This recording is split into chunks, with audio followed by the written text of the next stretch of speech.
Mic check, 1, 2. Welcome to Capture the Flag Draft League Week 2. Hello everyone, this is Besso, also known as XLM on streaming platforms. Today we have a bunch of great matches and the continuation of the CTFDL tournament. We'll have at least 2 hours of CTF Infantry play, and it's going to be a great one. You'll be able to find us live on Discord, broadcasting on Twitch, and VODs will also be available of all the matches. Again, to download the game, you can go to freeinfantry.com to find out more, and also search Free Infantry on Steam. I was able to get my Instacart order in before, so let's get this going. I'm ready to go. Let's get these introductions started. I myself am a 2-time CTFBL champ, 2-time USL champ, cough. Thank you to Saw for those last 2 ones, by the way. I've assisted multiple teams of PL and squad Smurfs and PT among others. Yada yada yada. Not too much about me, but I am the CTFBL admin of the people with an asterisk. The asterisk is for no petitions pending, for those that know what that means. I'm also joined by a 6-time CTFBL champ playing between defense and offensive infantry, and captain of former CTFX's Tactical Destruction. More recently, the old guy trying to help people how to learn how to play. Angelus, how are you doing? Yeah, pretty good. Appreciate that. I want to credit one of my championships back to Besso, as it was with Smurfs in Season 8, I believe.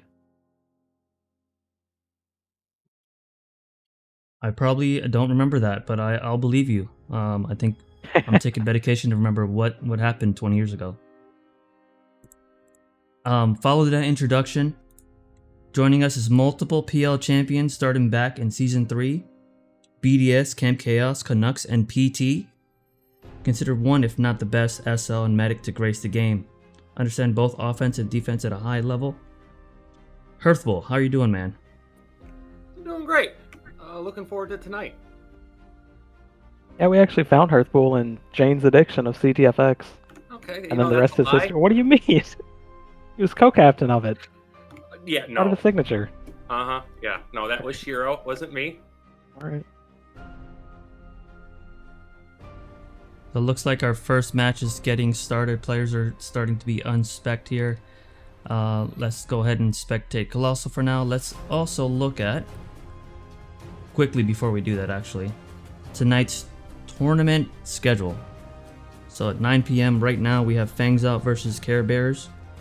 The winner will go on to the championship match. This is not an elimination game, but we do have 3 elimination games tonight. So 9:30 we have WAF versus CFB, which is an elimination game. That would, hopefully this match doesn't go over 30 minutes, but we'll definitely go to that match as soon as this one's over. And 10 p.m. we have TD versus SP, which is an elimination game. And the winner of both of those 2 games at the 9:30 and 10 o'clock matches will go on to play at 11 p.m. And that is a 4th scheduled match, meaning captains weren't able to decide the time, obviously, because the winners are undetermined. So let's take a look at the teams and what their schedule looks like. So looking at the current standings right now, Care Bear Countdown, the only undefeated team. 3 teams with 1-1 and 2 teams with 0-1. Angelus, Earth, any comments on so far on the standings? Yeah, just a note for most that due to the structure of the tournament, with TD and We're All Friends here, so that being Metal Squad and Verb Squad, they've only played 1 game, but they are facing elimination games separately tonight. So they could be eliminated at O2 if they drop those, but hoping/expecting them to pull it off and at least get that 1 win before their tournament life is over. And just that it was a surprise for most people last week how strong the Care Bear Countdown led by Decker looked. Yeah, Care Bear Countdown had 2 impressive wins.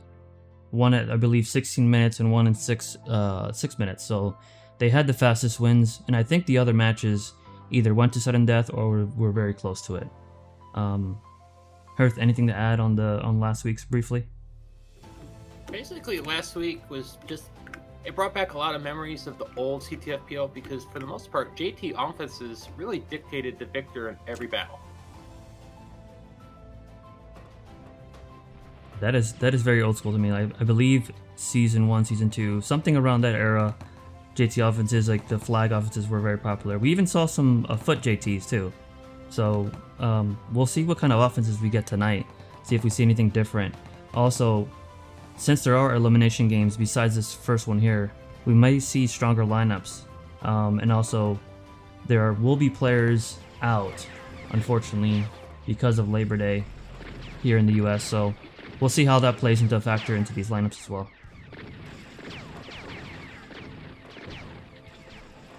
So moving on to the power rankings. So Salov was able to do some power rankings for us last week. Some players voted here, as we see on the screen.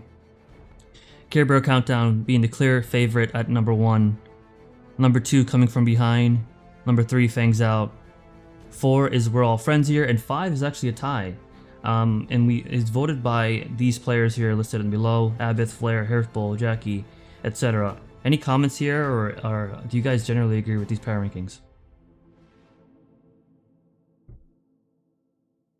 Go ahead, Hurt. Oh, I was going to say, looking at them, I think it's pretty much undisputed that Decker's squad was going to be number 1. They came in with all of their players. Attendance was great. Strong showing both games, even with different lineups. Really hard to contest the fact that they would not be number 1. Yeah, and I know Salov touched on it in his write-up for the power rankings. I'm a little surprised that Verb's squad came in at number 4 after they looked as disorganized as they did last week. They did have attendance issues and whatnot, but personally, I would swap Taku Teiko up to number 4, as they were able to hold off a swing soft defense all the way up until sudden death. But other than that, I agree with the rest of the rankings. Awesome, and so let's take a look at this bracket real quick, and then we'll dive into this match that I think is actually about to start or close to it. So we'll have to get things going here. So the upper bracket here, unfortunately, I didn't have time to do a lower bracket, but just looking at the upper bracket, does anything stand out to you guys? Obviously, we can quickly go over games 1, 2, 3. We have CBC over WAF, SP over FD.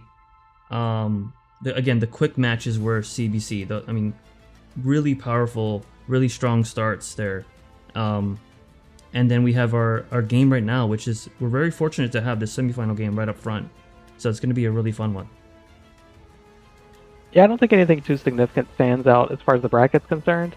There are some roster differences tonight, whereas Flair played a large part in the rolling offense last week along with Chucky. He's not available tonight, so that offense may look different. It may be a different structure, different lineup, someone else shot calling. We won't know until the game gets underway.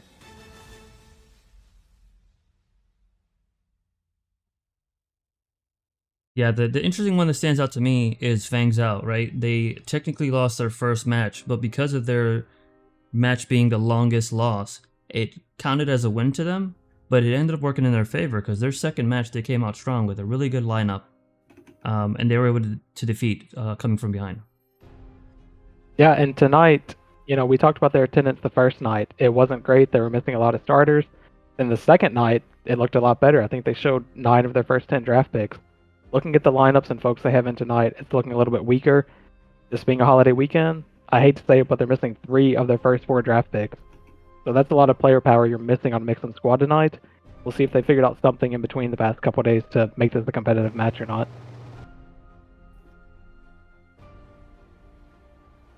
So looking at this lineup here, lineups for both rosters, you mentioned that the players are missing. Unfortunately, that's a lot of power, right? Usually the stronger infantries and fighters are coming up front in the beginning of your draft. But looking at both these rosters and who's on spec, is there anything that sticks out to you? So we can touch up on number 4 pick here in a second. Yeah, I know I mentioned Flair here a minute ago on Decker's team, but they showed pretty good depth last week, subbing a lot of people in, getting play time, and their offense kept rolling no matter who they had in for those 2 games. On Mixum's team, like I mentioned, picks 2 through 4 not available tonight.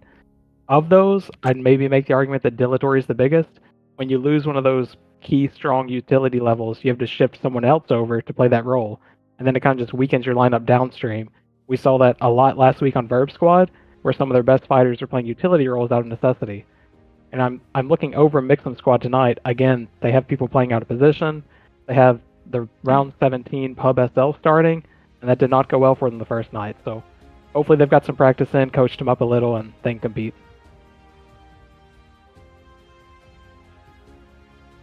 Dillator missing is going to be big, especially if Chucky decides to go JT instead of heavy. Dill is one of the medics that actually has experience versus a JT offense, so he would know the right positioning, help stall them. Yeah. I think you touched on it a little bit, B. So there was some controversy around Raygun last night.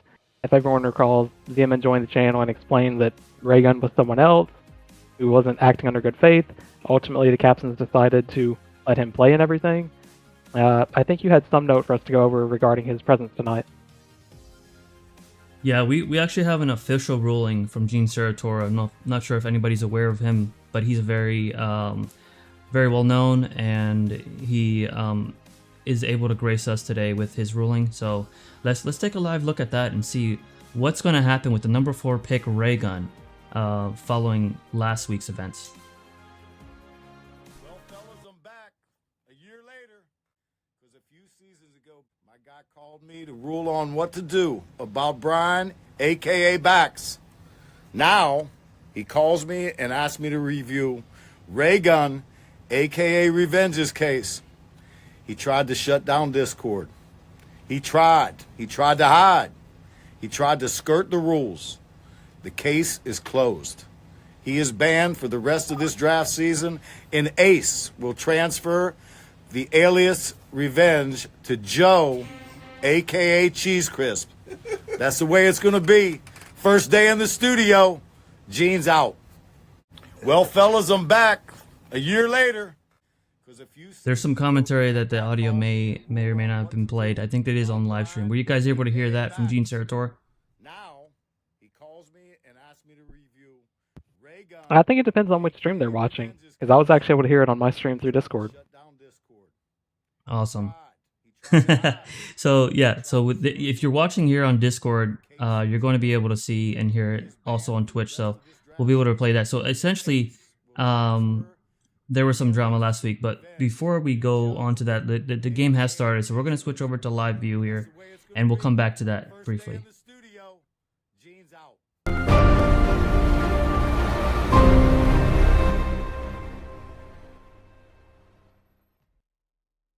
Looks like we're back here live. All right, so we have 5 flags being picked up. Chucky has 2 flags, Mites has 1 flag, and the game is started. There is some battle here at A6. Yeah, so Mixum's team got there early. Maybe that was the plan, to have their offense get there ahead of time, try to get some early ret damage. Flaps goes down before he's able to get the base fully up. They need to see that heavy wrap around though and start hitting the turrets. RT's down already. MG, a couple RGs will take it down.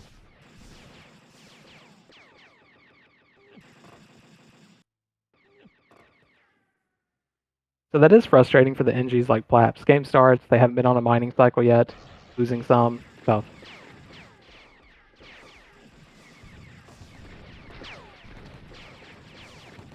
It's interesting that MG went down so quick, but let's see if they stabilize here at A7.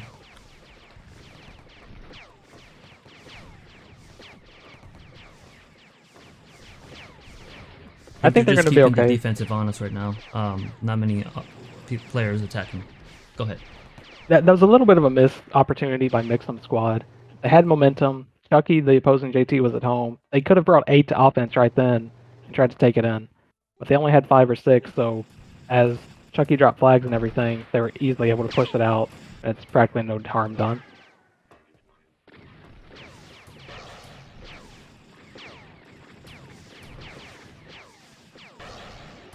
Looking here at E4, it looks like Colossal goes down. Exodus is just D heavy here. Mixum is playing medic.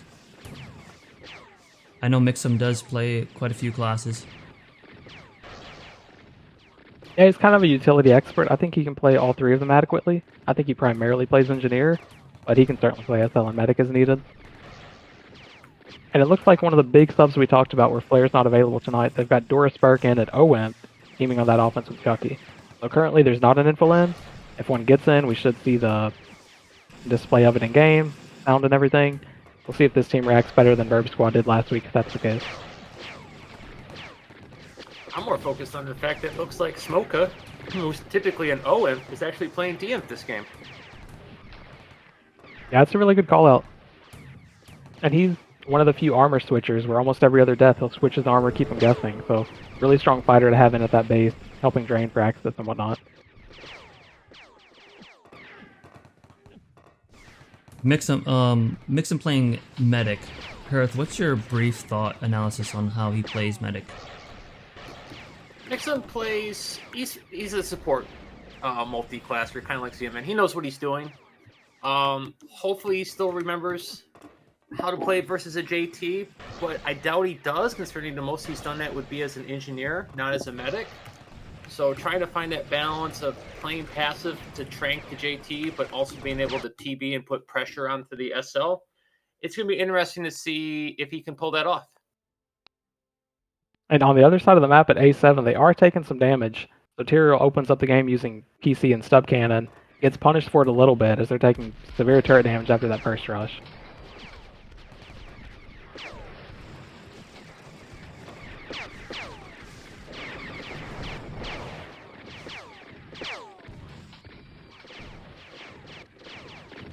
It's like Power here is holding, and he does get a kill on NY Mike Jones. It looks like something may have happened here, and we might unfortunately get a restart of the game. Is this true?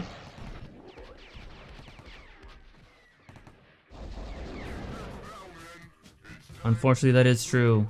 So there's some in-game problems going on, but once we get that going, we're gonna have this match get right back where it started. Unfortunately, any momentum that was gained is essentially gone.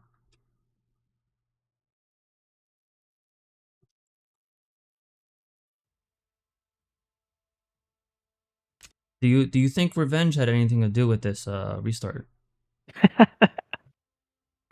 Yeah, I don't know if he snuck in and restarted it.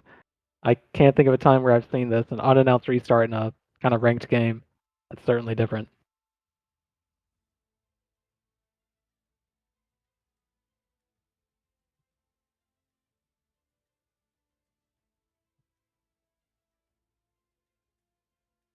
Can anyone confirm if you could actually watch a stream live on Discord while streaming? I don't know if that's possible.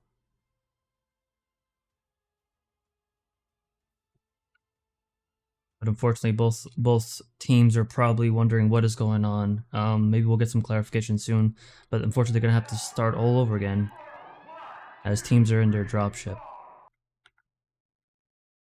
After they get it sorted out, I wonder if we can get ZMN to come and explain it to us.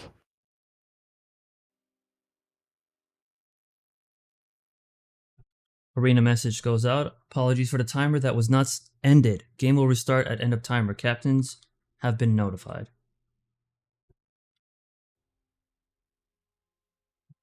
Not much time went on, but one interesting thing is that there are other matches that are coming up that I wonder if those will actually be delayed as well, or if those will start on time.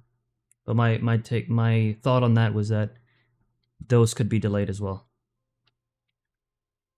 Yeah, there's probably going to be an appeal submitted for this by the losing team, and we'll have Gene touch on it next week.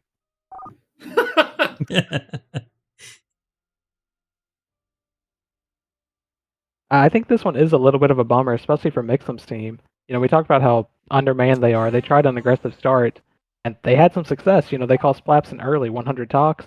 They were building off that. Now I would expect Decker's squad to come out kind of ready for that and not take that early damage. Yeah, their opening strategy is completely ruined at this point. Yeah.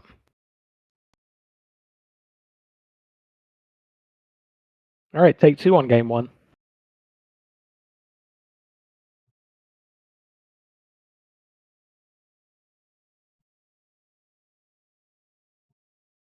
Or not take 2 on game 1. Here in a minute, ZMN's going to join us and talk about what happened, what's happening, and when they're going to get this back underway.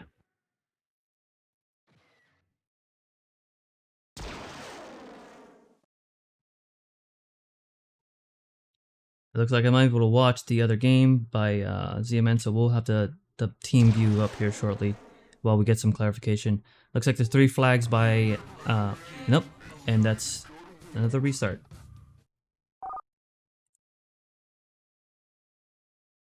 They're actually going on restart, so in 5 seconds the game will be for real this time.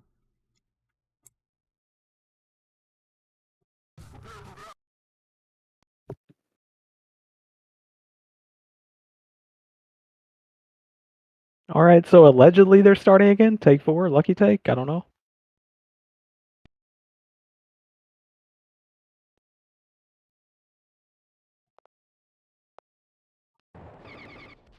Jay barely makes it out there. There's so many players attacking him. He has a flag. He's probably low HP here. Exodus picks up a flag, and so does Colossal. Be a few more flags still left as the Korean sets up at F4. It's good to see Korean play again.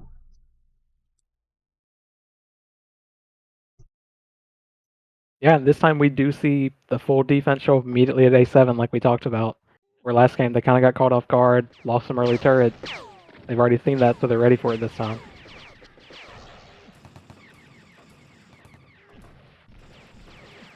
Like Power and Might are here defending at A7, going against 3 players as they set up their base. They've dropped a flag.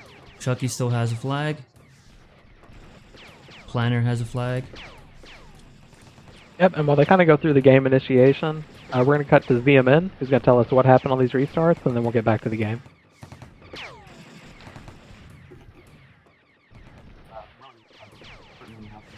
Intended to be like that. So what happened was there was the original timer set as the teams were working on getting into the arena. Kev, who is the primary ref, left to go start the other match at 9:30 Eastern. When he left, nobody realized the timer had not been ended. That's what led to the end game that initiated in the middle of the match. At that point, captains were notified of the error in the captain's chat. Both captains were understanding of the issue, not happy, of course, but understanding. And at that point forward, we had an issue deprising minerals as we were trying to get the game restarted. And nonetheless, it resulted in multiple end games and restarts. And hopefully, no more issues moving forward, no more timer, and hopefully there's a good game. All right, thanks, Z. So some were saying the volume was a little quiet for Z. Just to sum that up, previous ref had left some kind of timer on, changed arenas to open up the next game. The refs taking over the game did not realize it, so they had to restart the game. So long story short, it's all Kev's fault. Yeah. Pretty much, and there are some rumors going in that ZMN was live from his bathroom. Not sure how we can confirm that or not, but I don't want to confirm that.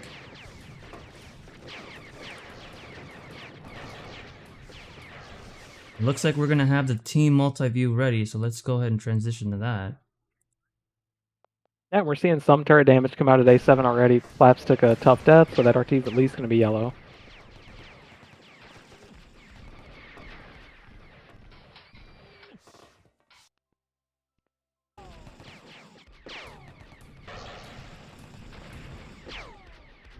If Spec can confirm that they're able to see the multi-base view, that would be great. So we have 2 actions going on here at A7 and E4.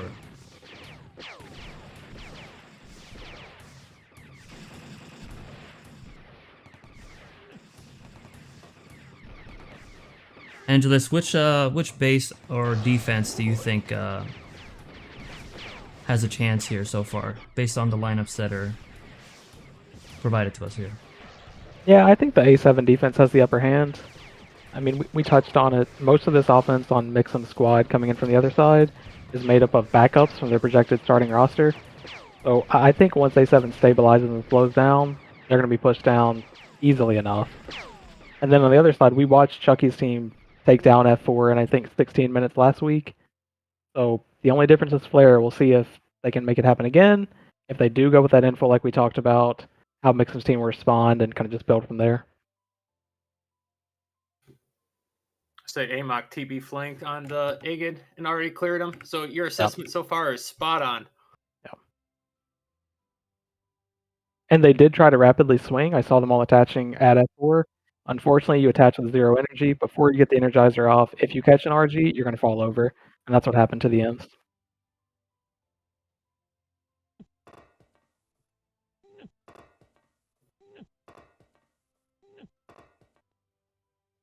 Like both bases are a little quiet with their first choke point battles going on right now at E4, and it's very clear Power is kind of just singing a song here, with no battles going on his base. Yeah, we see this a lot in cleared bases where the team that cleared doesn't fully commit to swinging, even though there's definitely a time period they can. So you may only see a 7-man offense when a lot of people would argue, hey, you should have a 9-man offense. Some are bold enough to go 10-man with a beacon on the medic. I think it was Dilatory last week we saw doing that, attacking D6 while being the only person with a beacon back at A5.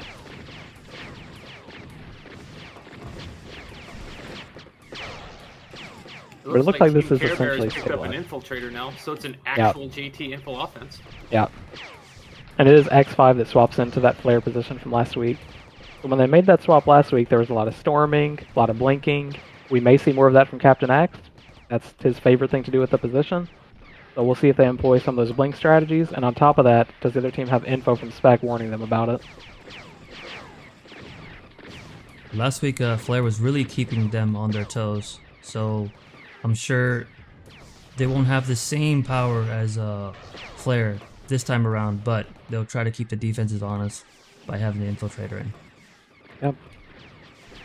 And right away, we see X5's already swapped back to infantry. That was a quick one swap, maybe go for a flag run, back into power trying to take down turrets.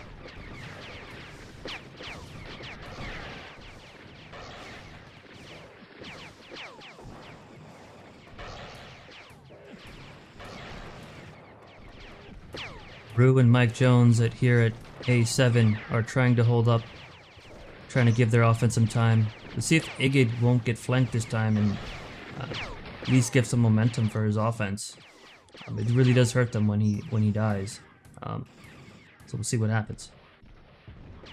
Yeah, I would think, again, with Mixon playing all these utility classes, he's probably warranting you can't step too far up this base.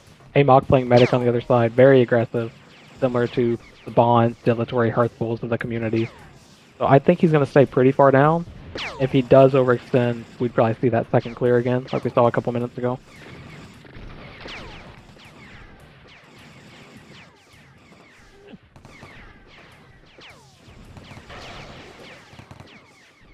So far, Tyrael providing some really solid D heavy here at A7, as typical Tyrael fashion. Maniac goes down from an AC, and looks like these infantries will be able to take care of it. So going back to E4, which might be more of a threat, they're trying to attack J right now. He may be out of position, or he's trying to buy time. Yeah, I think they're overdraining a bit, and I've seen that in a couple exchanges with him so far. They need to recognize when he's not playing off the shotgun, and just take the assumption he's Kara and start RGing him.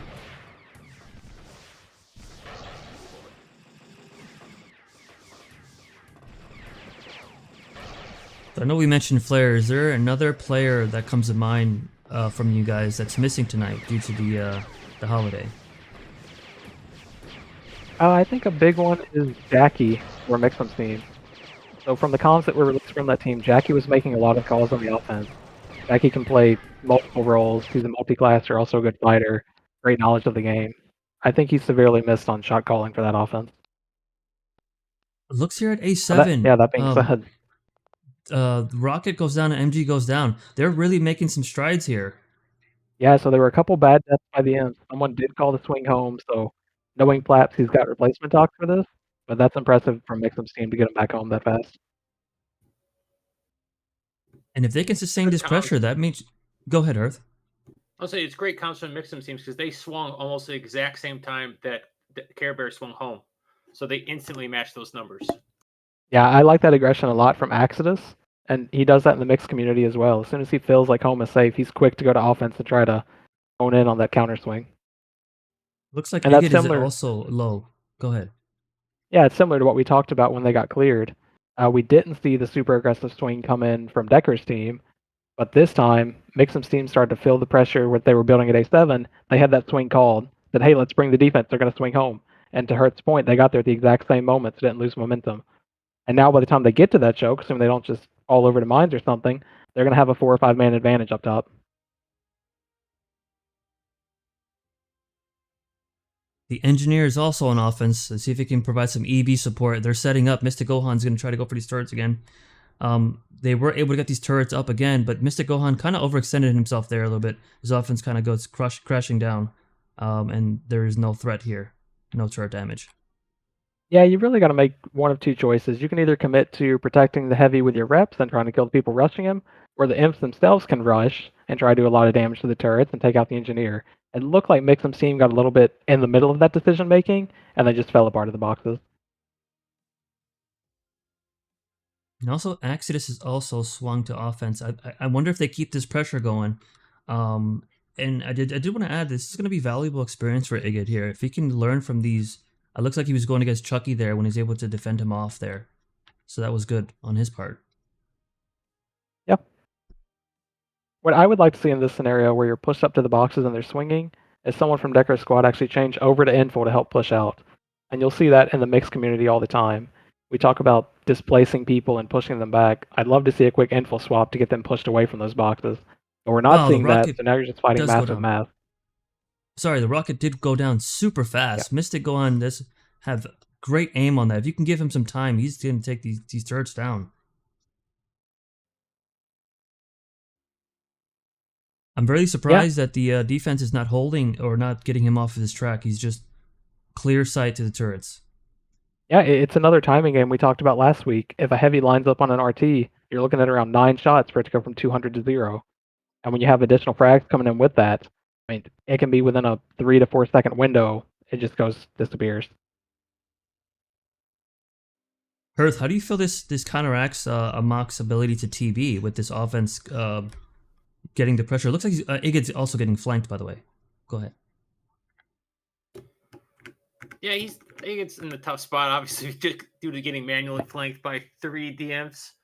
But Amok, and any medic really, once you're pushed back into the flag room, your personality, you no longer can be aggressive.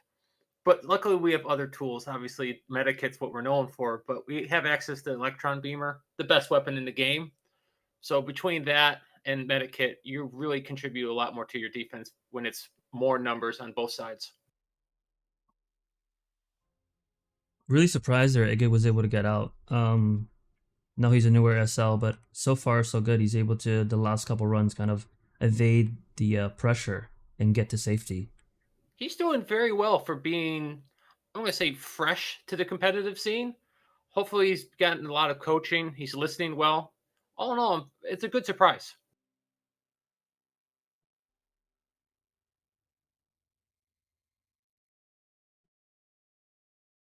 Now they've got to be careful with numbers across the map. They're taking turret damage at 4. Have not swung their defense home yet.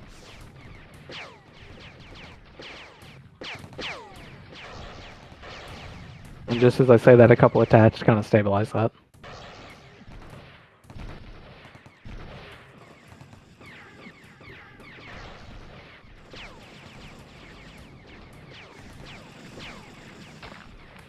It's like the Korean on E. Swinging though, like the only people defending F4 are the supports.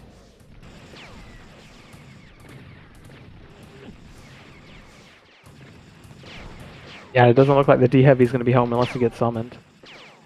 He's going to take this push, die off, do some turret damage, and see what happens.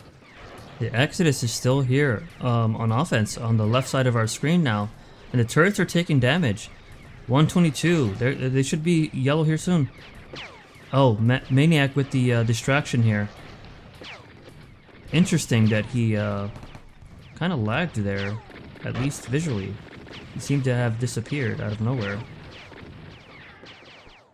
And that was solid play by both of the heavies, Exodus and Mystic in that case. We had just talked about how fast you can take down an RT. They both got lined up on it and just melted it, despite Platts trying to heal through it. The whole defense has returned to F4, so we might be going back to a regular 5v5. Yeah, A7's not looking healthy though. Decker's team is going to have to get home. Axis again, he either fills that or someone's making the call that says we can finish it right here, take me over there. So I'm expecting to see these turrets drop at this point. Mystic Chucky Gohan with a continues nice to kill play on more Chucky. on defense this game than offense.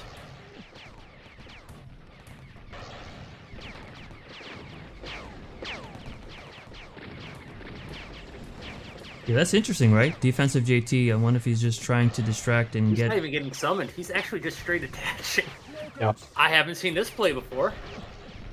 Now there are no active turrets in the flag room, so you take a numbers count here. Smoke is looking for TD and out. He's on the clock, though. They're getting manually Yeah. flanked. He's going to go for They it. need. Yep. They can get some. They did not get the flags. They also got flanked here. No attaches. Yeah. Appears they got cleared here at A7. And F4 does look clear as well. So we're in a stalemate here. I really like that Mixum's team is going for it this game. We keep talking about Axis spending all this time at A7. That's acknowledging the risk of opening up your own base at F4. But they're taking that risk and trying to finish A7, so I like the way they're playing a lot. They're really telling the engineer, like, if Korean's got a bank of tox, he's basically saying, look, I've got enough tox to cover whatever damage we're going to take. Stay on the offense. Put the pressure on. Yeah, and with Chucky staying in the game as a JT, they're acknowledging that their medic is fine with Chucky coming in maybe by himself on a flag round. Even to me in the turrets, I'll take care of it. And I like that decision in most cases.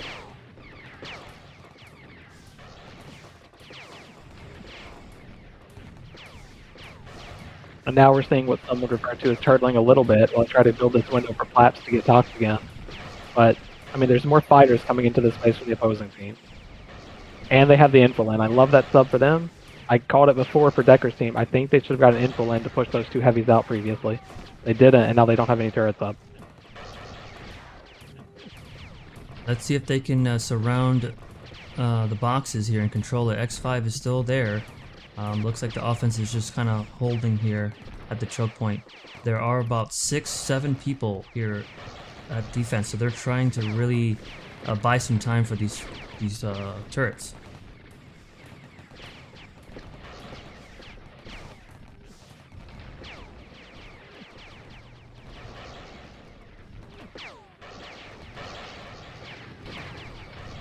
Rue making a couple storm calls deep in the base. Heavy attaches, not expecting too much to get done from that. They did kill Amok, though, so that removes any threat of a TB, at least for this push. Now, if you're Igid, Hearthbolt, with that death by the medic, how do you think you should play here? You should immediately start moving up, putting him on more direct EB pressure. And as soon as you can push him past the boxes, that's when you start peeking and throwing grenades. I agree. So there's no threat here. So he, unless there's a manual flank again, he should be okay. It looks like they're trying to get a lot of turret damage here. There's 4 infantries here. Can they get Colossal down and kind of buy some time? Yeah, they're just heavily outnumbering them at this point.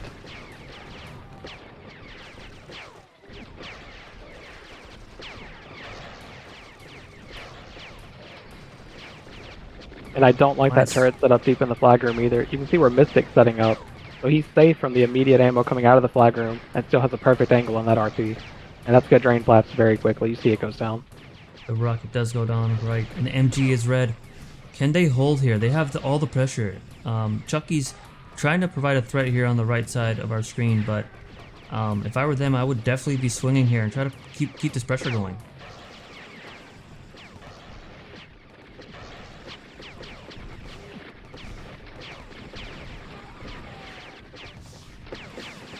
Looks like Planner's also providing the call drain here for the offense. Honestly, in this position, it would have been better if Planner stayed home and Mixum went on offense. I mean, they're at the flag room again. They have the info in. Other team doesn't have an info in. He gets in there. He's looking to flag it. He's going to rep them. They're going to lose energy. A few nades and that base is done. Looks like the sentry's still So up. Can you get the sentry Tyrio's down? bounty. And the kill. Bye-bye Tyro's bounty. And the No flags. TD Did they and get it out? he's home. Yep. Let's try to go to single game here. Single view. So we do see some swaps. X5 sets up as info. J Smoka sets up as the number 2 info with Rue already being the first info.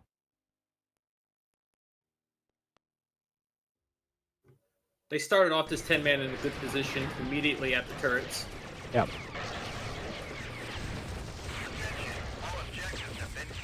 Looks like Colossal did rush in a little bit there, kind of prematurely, in my opinion.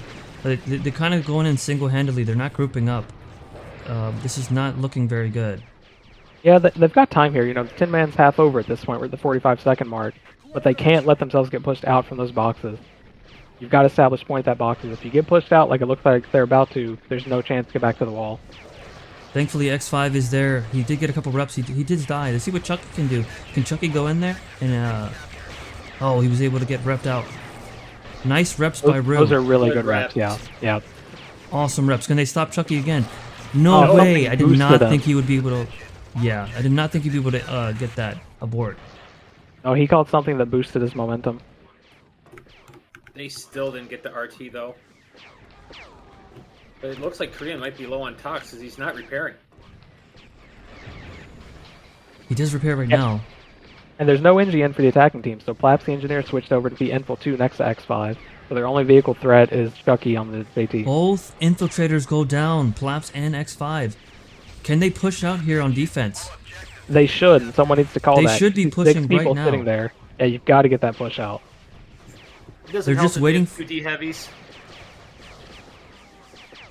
Good reps by Jay. He's behind them right now. He provides a little bit of distraction, but nothing much. Plaps goes in. X5 goes in reps. Chucky tries to go in here. Chucky goes down. They're just draining a lot here. Bad deaths. The numbers are Lots huge. of bad They deaths. should be pushing out so They need- strong. And this, yeah, Right. this should push all the way out to the middle of the base. They should not stop at the boxes here. 30 seconds Lock left. dying is not good. X5 trying to is make kind of hero deep. play. Yeah. So it's last push Chucky for Chucky might- here. Yep, Chucky's the last bet here. Can he get it? Can he get it? He does not. Colossal's deep, and looks like this is going to go to Mixum's team.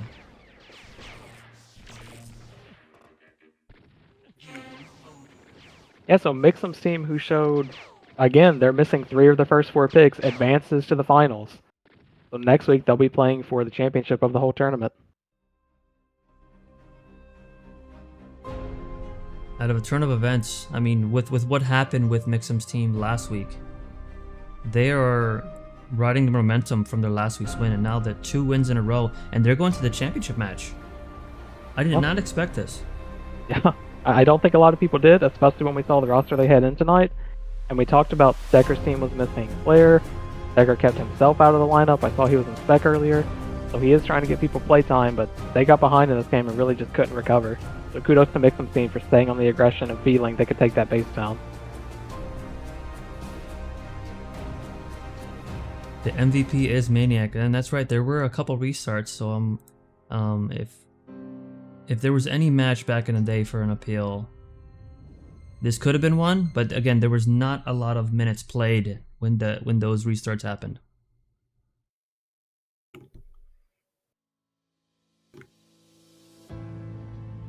Yeah, so Decker's team drops into the finals of the lower bracket. They won't have another game until next week, where I think they'll be the home team against whoever advances. And then if they can win that game, they'll climb back into the finals and get a rematch against Mixum's team.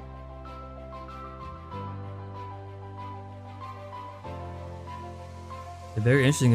It turns out that Mixum's drafting did help him here, with players showing up at the right time. And I did like what we saw out of their offense. They kept a lot of pressure on the defense. You could really tell that game was a lot of good communication. The swings were crisp. They kept the pressure on at the right moments. They knew when they could take damage and absorb it still. No one panicked, swung home. All in all, it was a very good game for Mixum's team.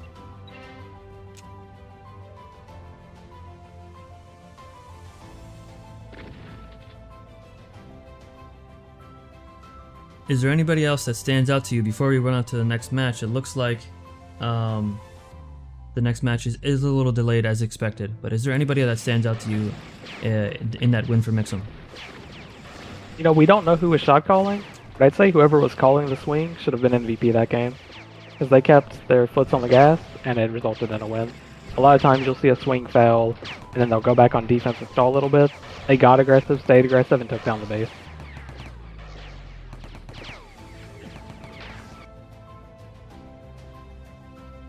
Let's see who the next matches are as we bring that up on screen momentarily. CFB versus WAF. Yeah, we're a little late We're getting gonna- to this one as our previous match just finished, but I think this one just got underway. Yep, so we'll go ahead and go to the screen here. Yeah, this game is brand new and fresh. It's only 2 minutes long so far. And I'm just looking at differences from the only game Burb's team played last week. This time they're playing on collective side. The last time they were defending F4. This time they're defending A5. And we talked a lot about the experience at Medic. This time we do see Gun Girls in, whereas last week it was Low Fincher that was struggling with that Chucky offense.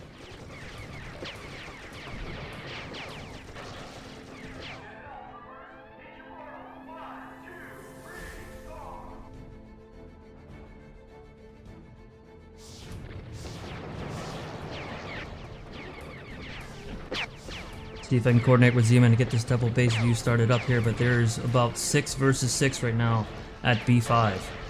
Yeah, there's already a ton of pressure at A5. And it's tough for them to get out of that flagrant with 4 imps pinching them.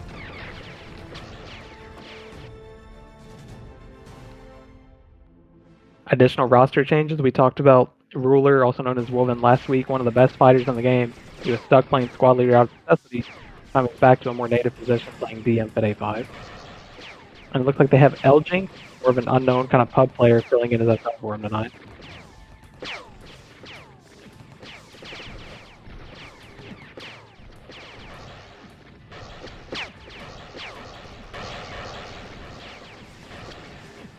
Looks like, yeah, like you said, all the action's at B5. So the Mountain is SL. It appears that Pister is O heavy again. Breakdance, Engineer. There's a manual flank by Billy. We'll see if he can get some distraction going there. Gun Girl Medic. Solo Camo appears to be D heavy. Yeah, and this is a similar spot to what we saw Decker's squad in last game. They want to get their offense going, but you've got to get that base pushed out first. If I'm shot calling here, I've got an info coming in and whatnot, I'll push out the base. Big numbers game. But if you just take fighter on fighter, your turrets stay at risk in this big scenario.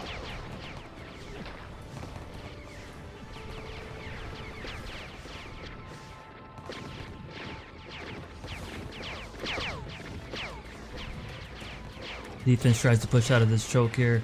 Breakdance does provide the EB. Waylander here is on offense.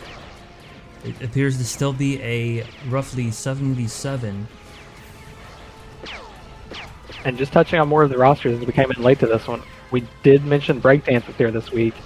He was drafted, I think, 6th or 7th overall, expected to be their starting NG, was not available last week, so Solve, again, one of the fighters was stuck playing NG. They look a lot stronger this week with a normal NG playing and Solve on one of his normal classes at Infantry. That is a great point. Solve is definitely a great fighter, so he's definitely leading the way here. Pister trying to get some turret damage. Does he take the sentry down? Looks like he's trying to go for other turrets at least. No, he is. Yeah, he's trying to go for the rocket. Sentry is still in the way.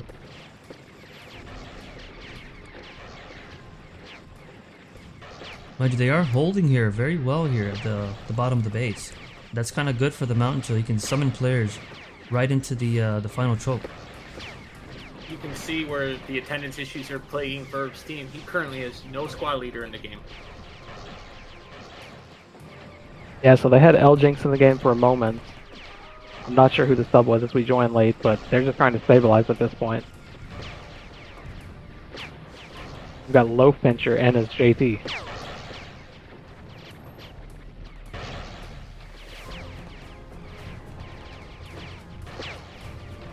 This is not looking very good for the other team on defense. No. They are pushing now into their... Can they get the TD out? Solve grabs a flag. Now Yosh grabs a flag. Yosh is out. Yosh, a very experienced USL player. Glad to see him here in CTF. Let's see what they do here. There is no advancement here on 10-man.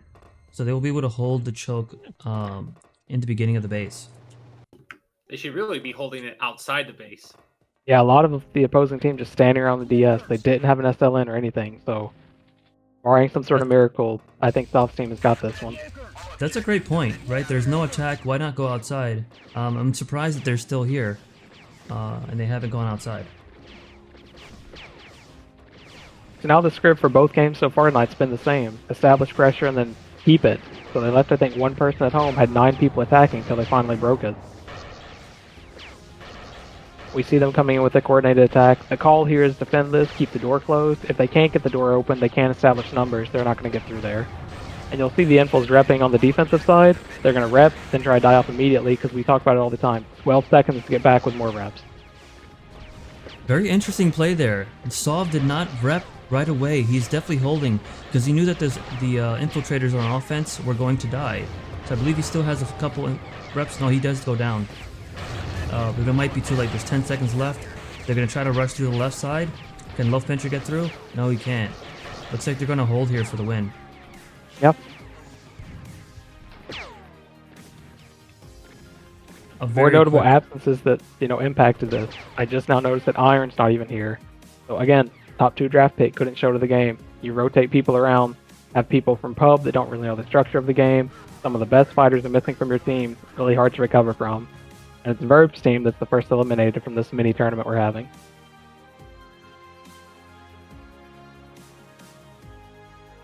But we do have our first elimination of the night, unfortunately. But they had a great showing.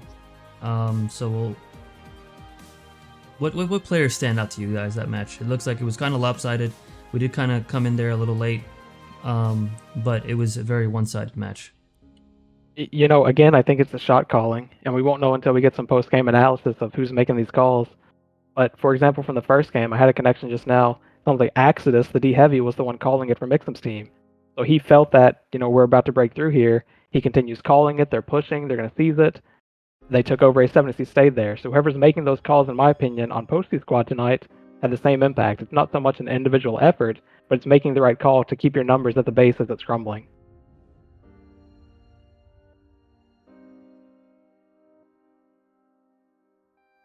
Very interesting. So the winner of this match is going to face the winner of TD versus SP. And then that game, so we have 2 more games left, and this is going very fast. And I believe we're on schedule now because of how fast this match was. Yeah, and I believe the next game is pushed back 15 minutes. I had some information from ZMN come in a couple minutes ago that to make up for the late restarts in Game 1, the next game is starting at 10:15 Eastern. So we've got about 15 minutes here. Awesome. So we're going back here to the original schedule. Again, 10 o'clock game is at 10:15, as confirmed by Angelus and ZMN.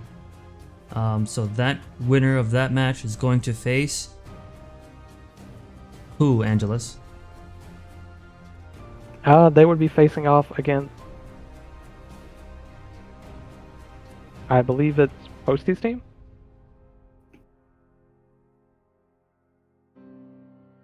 So going back to the power rankings, this is a very big shift here due to the players missing. How do you feel the power rankings kind of shift now? You believe Fang's Out at least jumps up to number 2, correct? Yeah, absolutely. I mean, they played at the end of their depth chart tonight and still kind of just rolled through a previously undefeated squad. I think at minimum they should be second. And we touched on the roster issues for the We Are All Friends Here squad captained by Verb. So Slav mentioned it in his kind of write-up. They were more written on their potential if they could show these starters.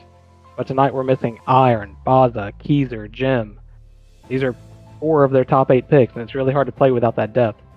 So we see people subbed in, like they had Loaf Pincher sub in as a JT at some point. That's not something you want to see. These guys are new to the game. They don't know all the positions. It's really tough to keep up with an organized squad, which Posty and Sav had tonight.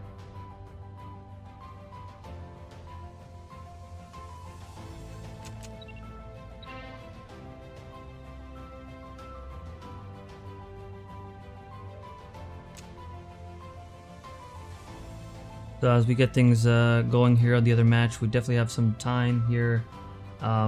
Me personally, I'm going to take a few minutes to myself as we regroup, and we'll return. Angelus, if you want to provide anything, more than welcome to. But again, appreciate everybody trying to get this league going. I know tonight has been rough on attendance, but it is very fun and entertaining to get all these players some playtime. And the league has been so far pretty good. Sudden Death might be a little bit controversial, but this has been a pretty entertaining league so far. Yeah, I would agree with that, and it gave a lot of people experience in organized play. We've got some skirmishers coming over for the first time, playing CTF in a fixed game. We've got pub players coming over and getting some exposure to an organized game. So I think it's good for people to get the opportunity to play, and it's good for the people that had that itch for competitive to have something to apply against it.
Cloakers!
Right, we are back. We have TD versus 7th Plague as players start to get unspec'd here. Looks like so far we got Bonds inspect, Infinite, Ghost Bomber, Chev Rising, Jay, Kel, Marduk, Metal. That's so far for Metal's team. See if I can Low and also Tactical and are also playing. For some reason scrolling, okay. Never mind. Also got failed Instacart order. That was a fail. So my food actually isn't here. So I will go onto this match starving. Well, that's just the worst news of the night. The other team hasn't been inspected yet, so we'll see what lineup they provide. I think this could be a really good game. We touched on at the beginning of the broadcast. Similar to Verb Squad, we've only seen one game from Metal Squad, and I think to most, Metal's team had what would be considered the strongest loss last week. They were facing Posty and Soft Squad, where Bonds and Tactical anchored F4 throughout the whole game, down numbers and whatnot in multiple positions, but kept it up, only to lose to sudden death at the end. So my selfish wish for this game is it doesn't go to sudden death, because I think that would leave a very bad taste in the mouth of the squad featuring Bonds and Tactical, these MVP-like players from last week, if they feel like, hey, we held this base for 2 weeks in a row and we lost this coin flip scenario. I'm hoping whichever way this game goes, we at least get someone to flag it and not get to 45 minutes. I'm actually really glad we haven't seen any sudden death games so far tonight, but now that we mentioned it, we'll probably see one, and that'll be our luck. Yeah, we So unfortunately may have just manifested that. Yep. I like the way both games have gone. I love seeing a defense get pressured, and then the opposing team realize that, kind of predict the swing home, and swing on top of it. It happens the other way way too often where the defenses recover, but neither of the attacking teams tonight showed any fear. They took 8 to 9 people straight to the offense and finished off the base.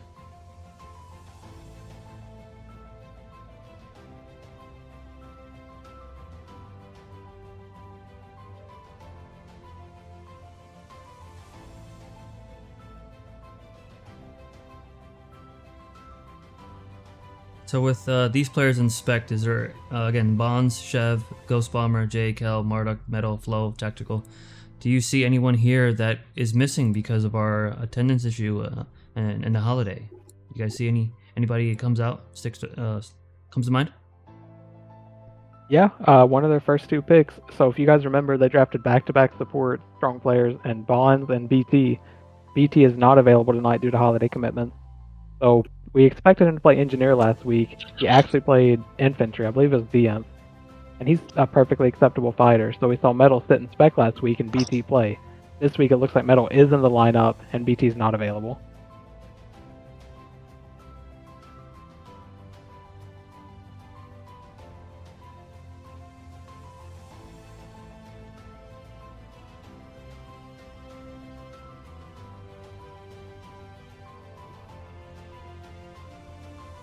Again, we're still early. We got 5 minutes more until the official match start.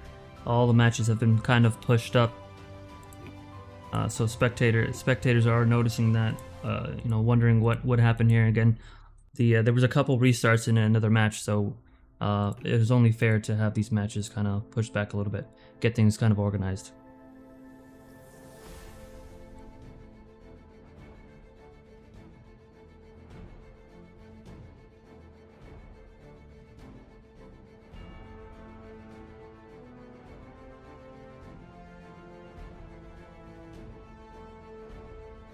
And how about the support classes for Metal's team? How strong are they in this match, and what can we kind of see so far from them? What do we expect? Earth, you want to touch on that? I'm actually checking to see. Okay, Bonds is medic. I was curious to see if he was going to play squad leader, but it looks like they have Cerrito or Marduk playing that class instead. Bonds is probably second or third best medic that plays the game right now. Very talented player, balances aggression with knowing when to play passive. He's not against the JT, maybe this time, at least not one as skilled as Chucky. So this should be a lot better for them this game than it was last week. Yeah, who's the number 1 medic, Earth? Oh, I don't want to toot my own horn. Oh, ZMN? Yeah, that was That's my true. guess as He well. was the number 2 pick. Yeah. Makes sense. And then we don't know who's playing for DB squad yet tonight, but they're another team that's played 2 games. They won their first one, got smoked by Chucky at D6 their second one. So we've seen a strong showing from their team, and then a bit of a disaster from their team.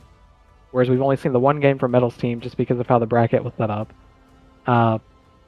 This being an elimination match, I think the general opinion would be we want to see Metal's team advance so they can get more games in.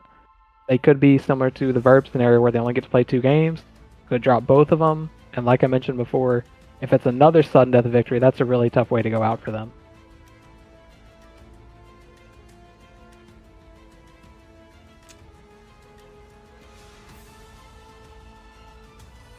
It looks like the lineups still haven't been decided yet.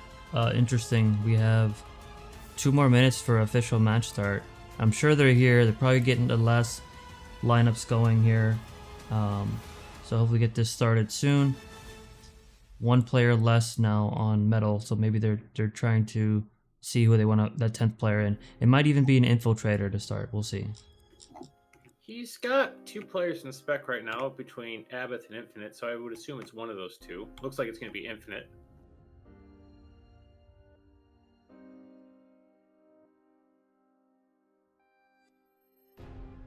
Again, salute to these referees that are taking the time to make these things go as smooth as possible. I know we had a hiccup today, but in general, without them, this would be much harder. So kudos to our referees.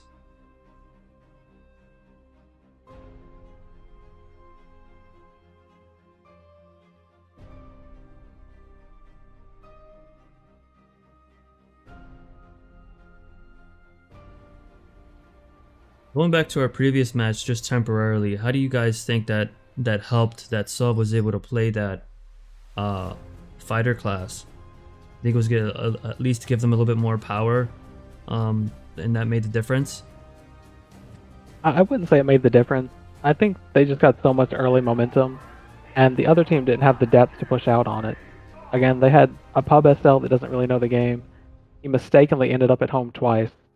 Posty's team realized this, whether it was Sav or someone called it out, so they could bring 9 people there the whole time. There was no threat initiated from Verb's team, which kind of makes it a free roll on the other team, where you can just keep pummeling the base until it goes down. So while it would have helped if the game had continued for Sav to play a fighter class, I think the coordination was the bigger deal in this one. So we do have 10 players unspec'd on the other side. So got GT is in. Head, Jaguar, Nos, Penguin, Roman Rain, aka an RR user, Scarface, Shadow, Viz, and ZMN. How do you guys think about that lineup so far? Yeah, I think GT's kind of X factor from what we've seen in the 2 games these guys have played. In the first game, a lot of people thought GT was the MVP, really strong, successful flank similar to Bonds, playing aggressively. In their second game, the loss to Chucky, it was actually GT getting caught out of place in the face of the flag room, dropped instantly so Chucky gets summoned out on that first or second run. So we'll see if he can get it back under control tonight, back to his kind of MVP form, or if he gets too reckless if it costs him. Do you think they're going to run a 3-inf JT offense, or is it going to be 2-inf JT infill? With ZMN probably being the infill? I think they're going to do the 3-inf. They may start a couple runs as the infill just for flagging purposes, and maybe a couple runs at it, but I don't think he's going to overcommit to it. I think the most successful offense we've seen them put out was their power offense the first game. When they had Head set up as heavy at D6 and 3-imps in front of him, they kept taking down those turrets. ZM is actually engineer right now. I wonder, could that be why he was picked first, for his versatility? But also number 2, they're probably missing a few players as well. Yeah, I'll let Hertz speculate on why ZMN was picked at number 2. I'm not touching that one. Really? You don't want to? I mean, No, I'm good. I can touch it. It's not going to be pleasant, but... What are you waiting for? I mean, who doesn't want their president to be like their first pick, even though he had no business being picked that high?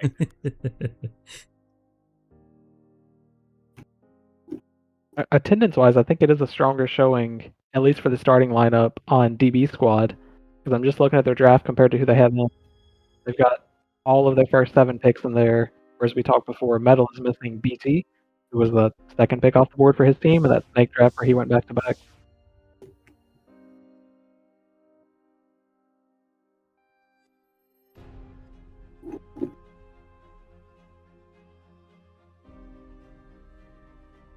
Based on these guys' lineups right now, who do you think is favored? It looks like the medic setup on both sides is very strong. At least that's what sticks out to me. I honestly don't know about who's favored. When I looked at the matches earlier today, I thought this would be the best match we had. I think they're both well balanced with good to really good defenses, and then I think there's a lot of room for improvement on offense. So, who can get that initial upper hand, who can control the swings better, which has been the determining outcome of both games so far. I don't think this one's so much a roster difference on either side. It's just who can take advantage when they get an opening. I think I'm going to give the edge over the DB's team. I think they have slightly better fighters than the other side. It doesn't help that Cerrito's playing squad leader and not infantry heavy, which is he's more known for. Yep.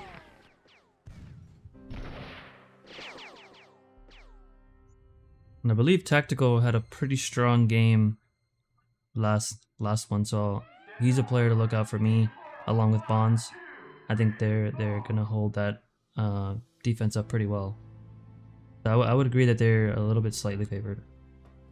Yeah, I mean, last week they held F4 against what seemed like 8 to 9 people for a very long time. And that was, Infinite playing Genji. Everyone thought BT was their starting Genji. Well, it turned out they were using BT as a fighter. So Infinite, the mining machine, who's not often home fighting, kept that base up long enough to at least get to sudden death. Unfortunately, Black spawns one place, they're not there, went to the other team.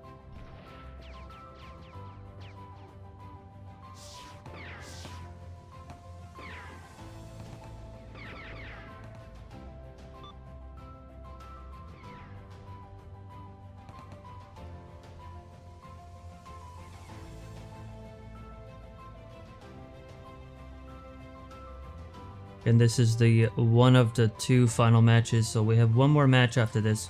So the winner of this match will face the winner of the previous match for the final game after this one has concluded.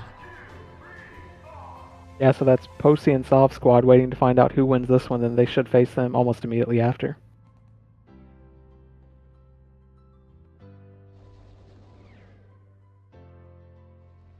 That'll set us up for a 2-match event next week. So it'll be a semifinal, which would be the 2 remaining teams from the lower bracket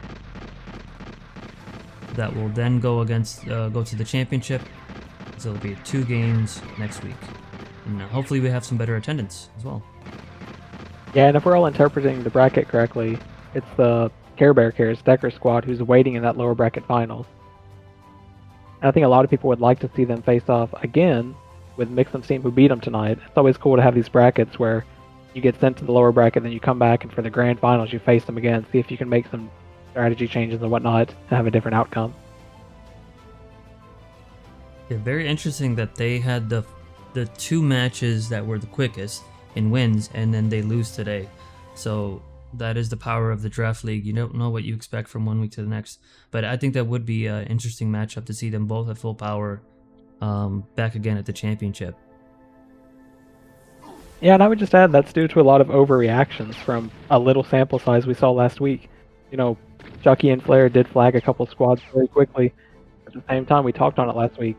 First squad they beat was missing, I think, 5 of the 10 projected starters. It's a very different lineup than what you're expecting. Tonight they got behind a little and seemed like they couldn't figure out what was needed to get out. We touched on it before. When you're pushed into your base like that, and we again saw it against the Verbs team, you've got to get an infill in to disrupt that huge wave coming at you. You can't just match power on power, because if a nade goes the wrong way, you're going to lose your base.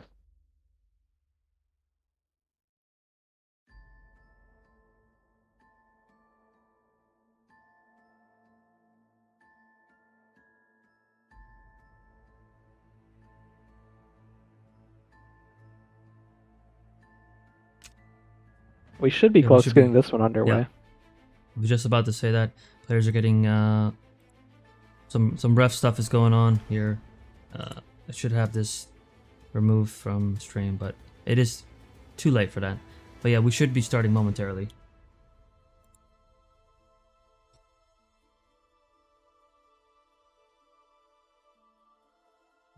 Appreciate everybody who's been watching and supporting the Draft League, and to those who have got eliminated, good games, and hopefully we can continue doing this more.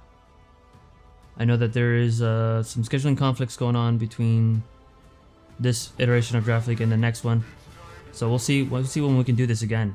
But the game does start, so we'll see how the flagging goes and what bases are being picked up here to begin. Yeah, and once they're picked up, I would assume we're going to have the split screen view again. We'll see. If it's E4, Zeman does control the other account just for the technical purposes on what's, going on here. So if it's E4, we should see the split view going on. We'll try to work out that tech a little bit better next time. Unfortunately, that's kind of how we have it set up so far. Well, if it's anything like the previous 2 games we saw, most of the action is going to happen in one base anyways.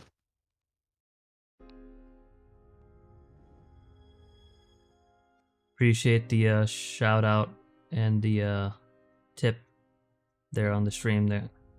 I had the graphics showing up. So now we're at the base here at D7. Roman Reigns, Penguin with a flag, Shadow with a flag. ZMN is now building the turrets. Yeah, it's a good job flagging by DB's team. So if there is some kind of JT offense coming in from Collective, they've got to cap 4 flags to get out effectively.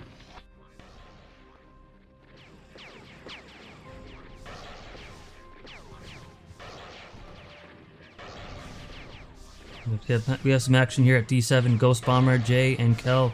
Oh, there's a flank by an infiltrator. That's typical here to begin with, as the infos are still in. So there's a little bit of action here at D6. So probably a 5v5 going on.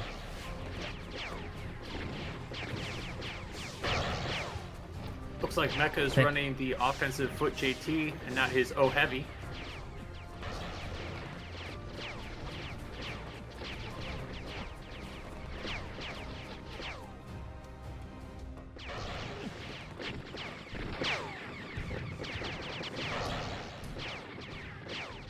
Moving back over to A7. Looks like we won't have the multi-view for this match, unfortunately.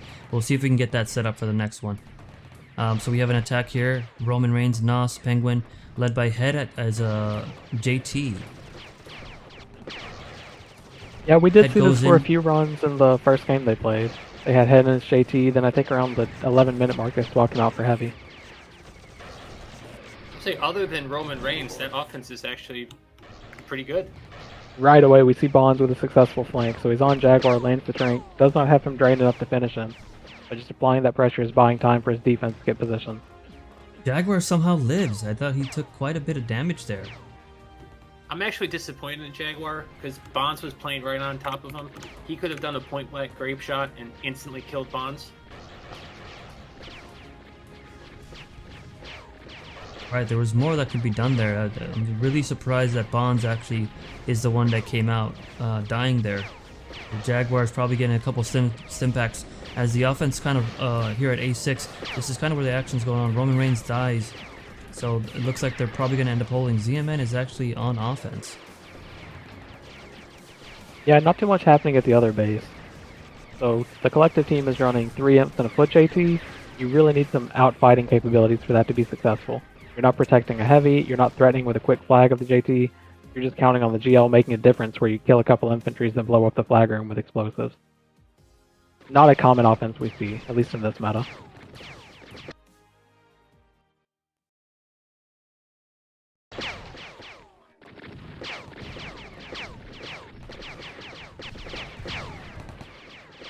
Head is flying in. I'm not sure what Head's trying to do, but he's probably trying to get the attention of the defense. Doesn't really pose any threat here. Nas is kind of backing towards his offense. The Penguin is supporting him with SG. Yeah, I don't love that kind of play. Be curious to know who's shot calling on that team. Or see the JT flying in by himself. If you fly in by yourself and just take a death, you're just stalling your offense by, those 15 seconds. respawn, get back on board and whatnot. But does Head know how to play drop pack? I think he's purely death support, right? Well, yeah, I think you're right, and like we predicted, the JT does not stay in, so he's already switched over to the heavy, which was their more effective offense attacking D6 last week. That was a quick call on them to change that up, as I believe Head maybe have played heavy last week. So he does get the sentry down, at least the offense does. Head goes down, Flow is kind of playing tango up here at the boxes. Roman Reigns can probably try to hold tactical here for his offense. Jaguar is kind of all the way at the bottom here, so Roman Reigns will be solo here for the time being. Yeah, and on the other side of the map, the collective team is at risk of getting cleared off entirely.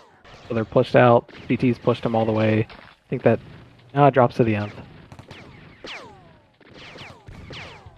They've still got the 2 DMs inside, so they should be good on that front.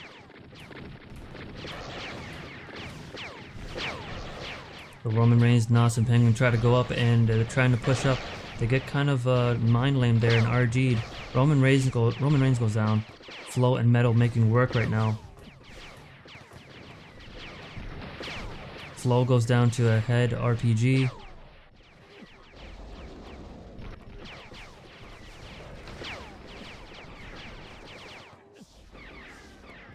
Zeman again coming over to offense to help push on these boxes. Let's see if they actually clear the way. Can they get Metal down? Metal goes down really quick. We should probably see some good turret damage here. Can they get the sentry down? Sentry's down. There's 4 infantries blocking. Actually 3 with ZMN. Rocket is 74.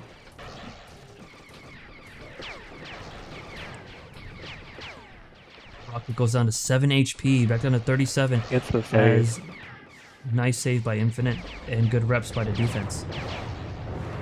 Yeah, at the same time, it's kind of hard to watch. We talk about this setup all the time. You want the imps to either roll frags on the bottom to flush that NG out and do splash damage, or if you're going to take the top angle, just set up on the back MG, because then the NG has to expose himself. Whereas if you go for the RT, he's got so much protection with the wall directly under the RT. I think if Head had set up on that back MG, they could have cracked that and maybe taken all the rest down.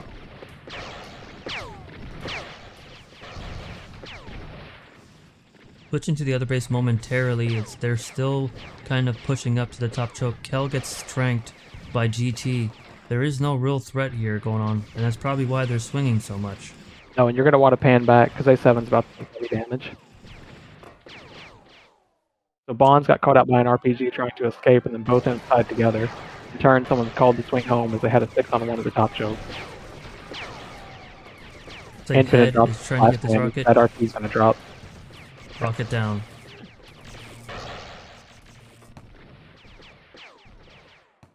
Some last minute AC that goes through Head's dead body.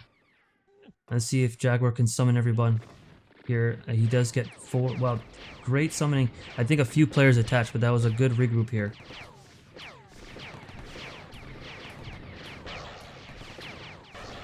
Yeah, and this has the feeling of those previous 2 games we talked about, where if DB's team can feel how much pressure they have here, bring 1 more or 2 imps with you because nothing's happening in D6, you can close the space out.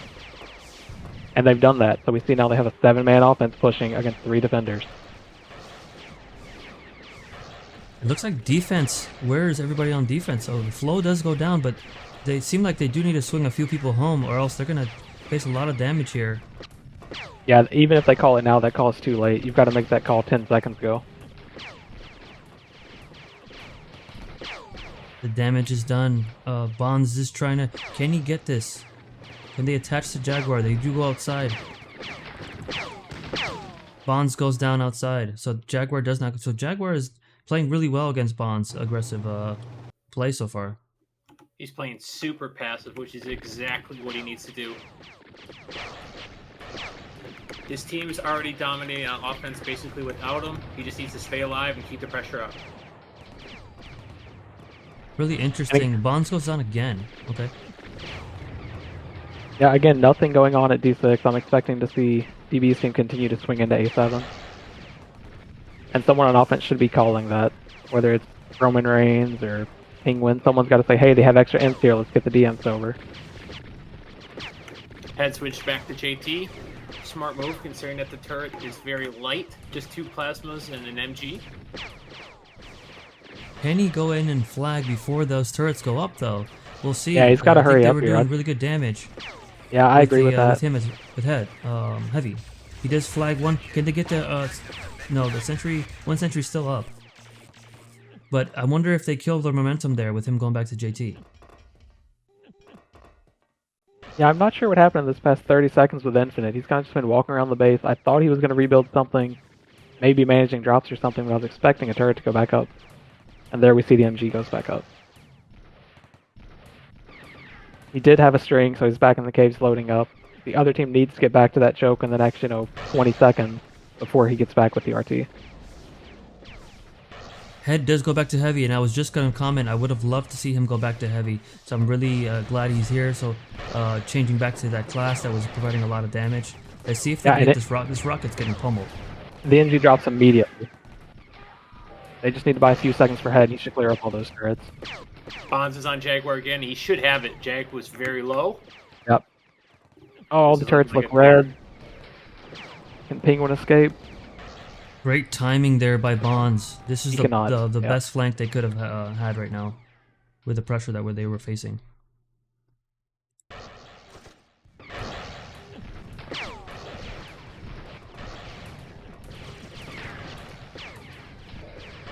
Earth, any comments there on how he kind of saved that, kind of killed the momentum there for the offense to try to get his defense some time to get the turrets going? You can't, even if you fail the TV blank 3, 4, 5 times, you have to keep doing it. So eventually, because just the SL between reps, just taking straight bullets, the HP dwindles. And the stimpaks help, but you might be at 40, 35, and all it takes is the right timing by the medic at that point, and you can put them in the dirt. Yeah, so they lost about 30 seconds of momentum. Now, if you look at A7, we've got a squad of 8 attackers coming in. Full turrets, but I think beyond that, Infinite's essentially out of talk, so he's on a mining cycle now. So the one team was cleared and the other was stalled, and now the action's back at A7. ZMN is providing some EB drain. Let's see if they can move these infantries out of the top boxes. Chev Rising goes down. Can they move Ghost Bomber, and are they going to push soon? Hey, you see Penguin take that push. Yeah.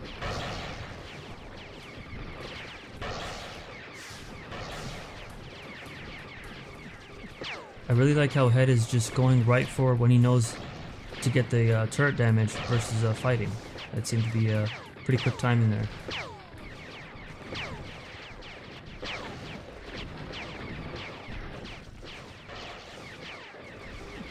And now we see a 5-man offense attacking D6, so you've got to be careful at this point. You've only got 3 defenders home. You should be able to hold it just playing passively around the turrets, but don't overextend and get yourself cleared. Nos goes a little aggressive. Roman Reigns goes down.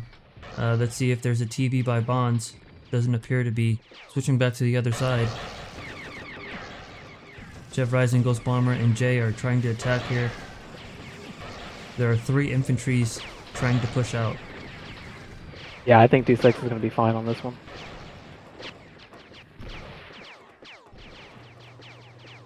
A7 is really lacking strain, and it's not just because Infinite's not home, but both Metal and Flow are playing with shotgun.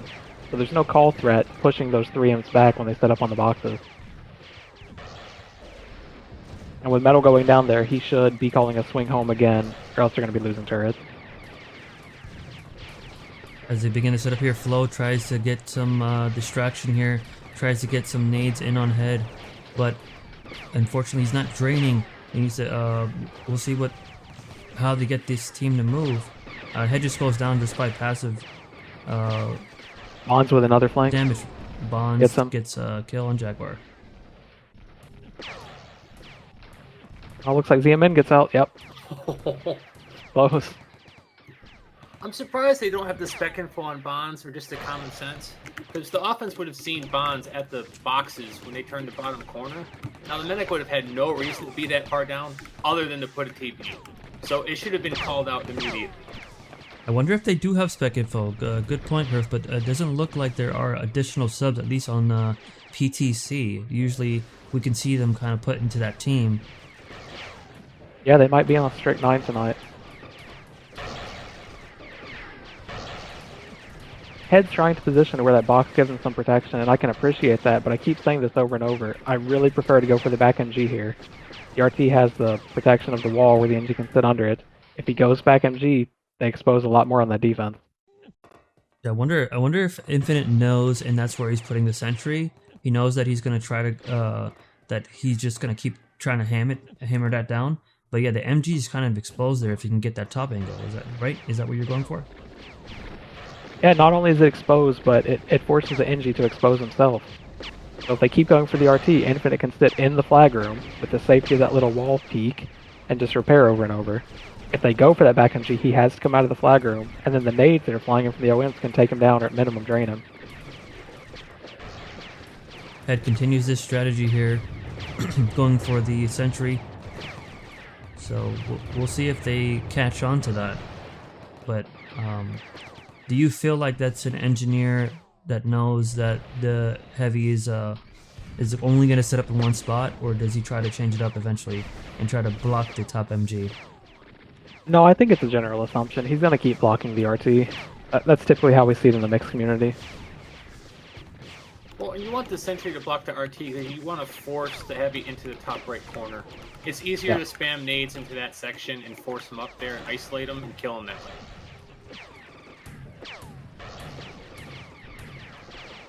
Now there's ZMN throwing some really good grenades. I talked about those when this game started. You want your grenades rolling on the bottom wall because 1, it's hiding them, and 2, if they rep them, it can hit that lip and rep back into the defense anyways. Infinite got haywired by one of ZMN's haywires there, and that results in the RT going down. It's interesting. I wonder if the infantries can catch on to where this rocket is taking a lot of damage and gets some splash damage on Infinite, because he's kind of sitting there by the flag room, and wonder if they can get a kill on him on one of these pushes. It looks like they're pretty again, deep here. There's just not enough drain coming out of this defense at A7. It's 2 shotgun imps and an NG that can't get in combat because he's stuck healing the whole time. I did kind of mention that earlier. They were kind of throwing some nades instead of draining. I wonder if that's affecting their play, but they should get some more drain here. Well, the lack of a CAW DM's really hurting them.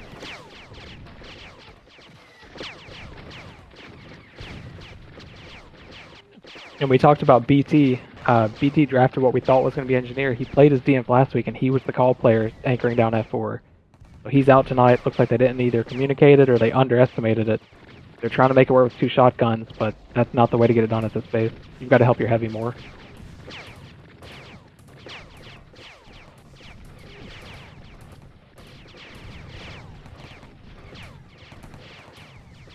A class change did occur a couple minutes ago. We didn't touch on it, but Jay, who I believe is Mecha from Skirmish, has changed over from Foot JT to Heavy. Looks like ZMN tried to blink.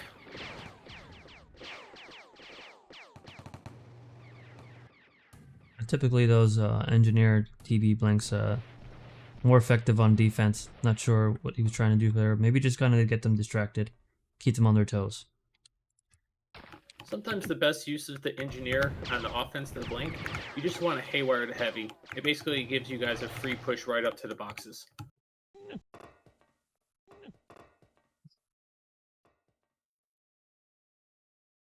Like yeah, GT especially impactful playing with power offense. You know, your infantries find themselves at the boxes. You don't want to see them sniping RGs onto an RT. The damage isn't worth it. You either want them cluster damaging the turrets with frags or moving the heavy with explosives. And again, look at the imps taking the boxes. They're all at full energy. There's no EV, there's no call. So they're very healthy coming up here, still have their energizers. I just want to see the grenades get lower. Roman, just throw a decent one. You want it to land under the RT so it splashes those MGs as well. A Nos versus Flo battle here. Shout out to Flo, who is infantry's MC, at least for the time being. He's has a couple good tracks out there. We again have seen the switch from head off heavy back to JT. Don't like seeing it this time either. They keep getting the turrets down running power offense. I wish they would just stick with it. I'm surprised there's no infiltrator so far with all the pressure that they've been doing here at A7? Yeah, that's recurring theme in all 3 games, right? So we've seen big swings not get countered by an info, and then turrets going down in part of it.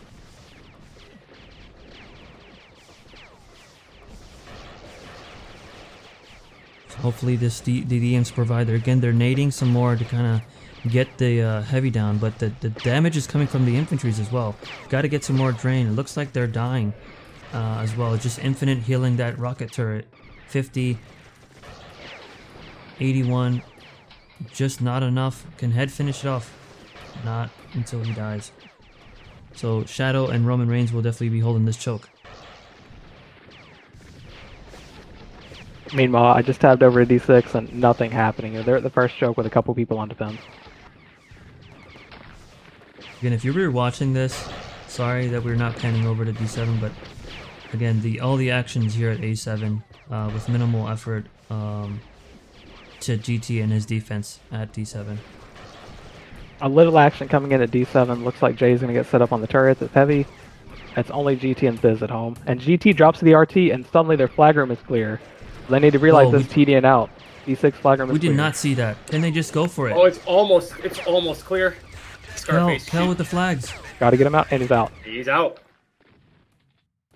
So GT blown up by Zone RT. Tough turn of events suddenly. Decent spot for DB squad, as there is turret stress already, and they own that choke up top. They need to get their team up there, get the infos ready, start flowing EB, and then push it together. They're pushed up really, really far, and this is good for the 10-man. Is this the chance that Head goes JT? I would be surprised if Head... Head is already JT. But they're kind of trickling in. This could be... If they don't hold here, this will be really bad. They're really deep, and Head's JT. He's going to go flying in. Is he going to try to He's board? still healthy. Scarface needs to rep for him. Those are not Gets good the drops. No. Scarface with the... This is not looking good for this 10-man defense right now. As they're pushed all the way in. Can he get a kill on Bonds? No, and we actually saw the opposite of this last week, right? It was a hold at A5 where it looked really bad, but they held. So it's important for this offense to group together, realize the position you have them stuck in, and keep them there. You don't want to funnel in before you need on a board. And just like that, they've given up that flag room choke. They're going to get pushed out at that top choke. With all that being said, though, they're stabilizing here. Metal has all 5 flags. I wonder if they could have actually summoned him out. Usually with all 5 flags, you kind of do something tricky there, but I think they have the TD there. By him, yeah, he didn't have enough time in the timer to even try to move. With that TD, he would have to get to the top left corner. He didn't have enough time. There's still so much time here. I'd like to see more drain coming through the base to help the attacking team. We should see all this EB flowing. They're going to get into the flag room now. Yeah. If you're on that 10-man, you're telling them, wait, go for the kills, right? You have all the time. All the time. You get the abort here and things are looking good for them, but there's a more optimal way to perform that. Nos goes out. There's actually an MG supporting them, which is really good. So see if they hold this here. It looks like they're going to stabilize. I wish they would have gone for more kills there instead of going for the flags, but we'll see what they can do here. There's also strange positioning by GT there. Like, we just saw GT, the medic, die in front of the flag room. No idea what he's doing there. I'm not sure if he's out of solving because really he had no business being in that position. You're right.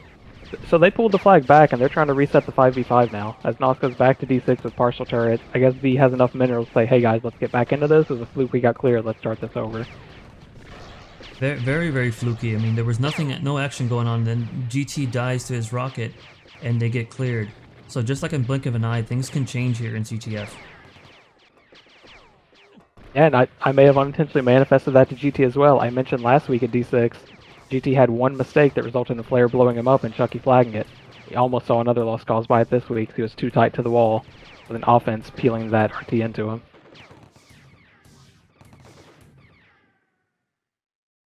Looks like the MG is red here at GT's home base. Again, they have the single flag. Nobody is there set up. So we're actually going to switch back to A7. Bonds is trying to trank Nos. And Jaguar is about to die. Head is there on offense. Can they tick deep to Head? He's about to be deep. But I think Tactical will be able to stop him. Oh, he missed the bounce. Yeah, hit oh, you hate to see it. Yeah. Oh, he missed it again. I thought that could have been a big storm, but couldn't get through that. That's gonna be the double triple bounce heard around the world as Stop. head just gets Oh, not like this. stopped by the walls. I And wonder Hearth if with he an doesn't all-time know call. about show physics. Well, I think Head knows about it. I don't think they know that it's back to 5v5 because Marduk's now still just a random foot JT. Their SL needs to switch back. Yeah.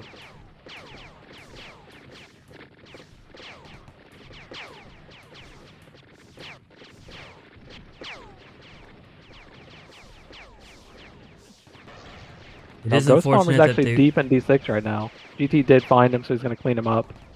No threat there.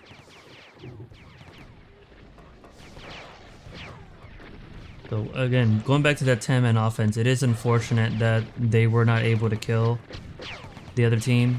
Just as unfortunate as I have, I had to get Taco Bell, unfortunately, so that was the only thing that's opened up, so that's what I have to eat. But anyway, back to the action. Cal here is facing Penguin, and again, there's nothing really good happening here. Yeah, it Typical really looked 5v5.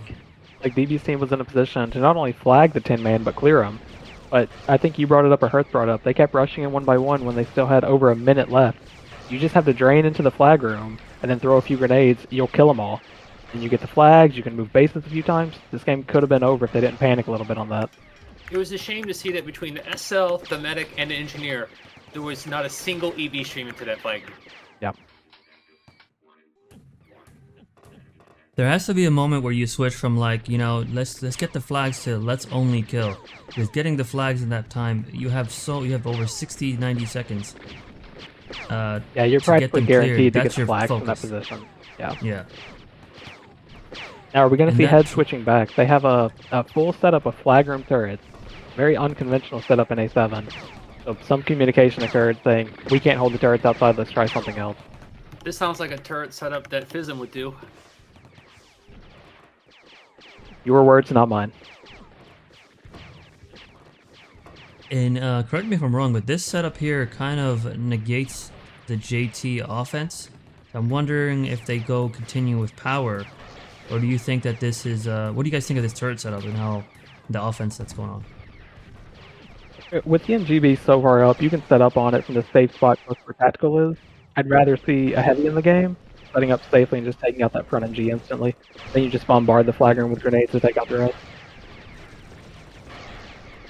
As I say, that Zeman swings to offense again. Nice haywire. That was a nice. Zeman has been great with his haywires this game. Head, oof, that's not so much. Bonds with a Yeah, flank. that is Oh, Uh, an unsuccessful flank. very nice. Jaguar is Maybe really they- getting the leg up on him recently. Yeah, they may have Jaguar spec info on winning that. the mental battle, yes. If I was Bonds, he's probably a little tilted right now since he's a strong 2 and 10. Yeah, if you would have told me that Bonds versus Jaguar, I think Bonds would have had the edge, but this has not been the match here with Jaguar This rocking is the minus not banner. the Bonds I thought we'd see today. You are correct. D6 is a little bit set up where Jay is set up on the turrets, now applying pressure into the flag room. I think they had swung one of their DMs, and they're being punished a little bit for it. RT's red. Z-Man's gonna be able to save it though. I'm not sure what Head is. Head is really struggling here on the JT, in my opinion. I'm not sure. I would have. I thought that the heavy offense was working a lot better, but we'll see if they keep this up. Yeah, I mean, they were winning almost every repetition with the heavy offense. I don't know why they've switched off it at this point. Metal goes down with a nade. Yeah, these D infantries are really having a hard time with the battles, the fighting against this Yeah. offense. I think we said it enough times, so Head has gone back to heavy. He should be looking for the angle at the top of the base, and he is. He's looking down for it, and like I said, it's a pretty safe angle he can take where the imps can't pressure him, and that's a free MG. Free clear path, especially since the sentry's not Yep. blocking MG. MG and sentry go down.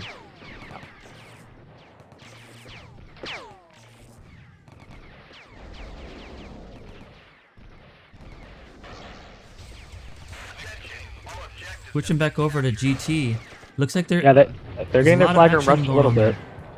The And by momentum's rushing the flag definitely on room, their they're side. creating that space. Yeah, so Mecha's taking out turrets on that rush.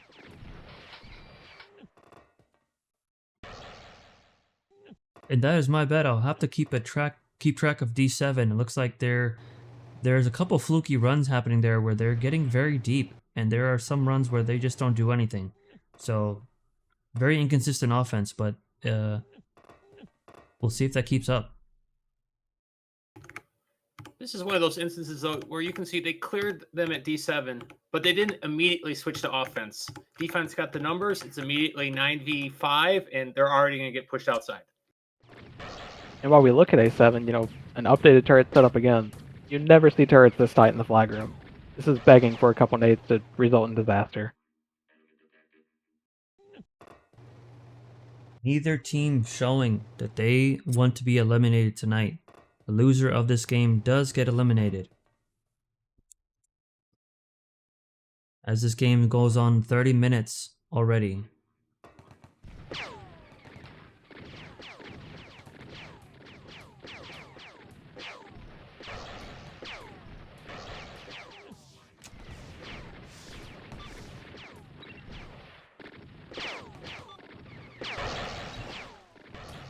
Again, no threat at GT's defense.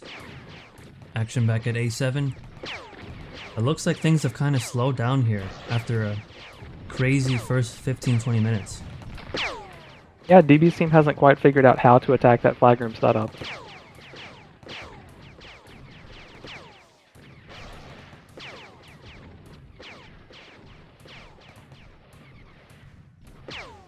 How much do you guys credit Infinite there on changing the setup and kind of making the offense kind of think differently? Especially where Head was setting up. He was never setting up at the top of the base, and now he's trying to go up there, and maybe he's just dying from the splash damage. I don't think Infinite setup was by choice. It was more out of necessity. Like, yeah, I'm they thinking... put their turrets up when they were literally in the flag room. It was that or absolutely nothing at all.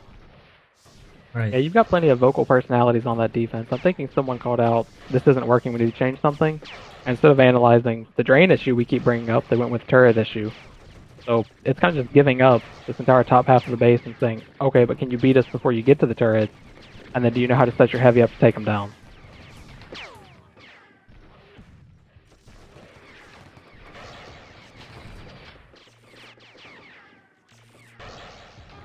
Bonds is trying to attack Jaguar, and Jaguar gets away, shifting back over to D7. Jay, Kel, and Ghost Bomber are pushing in. Marta providing the EB drain. That's really good. Let's see if they can push Shadow and Scarface out of that area to give Jay some advantage here on getting damage onto the rocket turrets.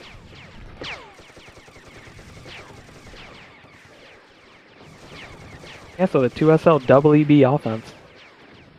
Looks like it's paying early dividends at D6. I actually didn't notice that Abbott with a crazy death there. So that is very interesting. So we haven't seen this setup yet in Draft League. I don't remember seeing this in a competitive match in a very long time. The double SL could provide some kind of trickery there for GT. And as we say that, GT goes for a flank, at minimum gets them pushed out. ZMN, now the deep person at D6, needs to be careful. Earth, what are your thoughts on a double SL? It's a very interesting setup. I don't like it, at least not at this base.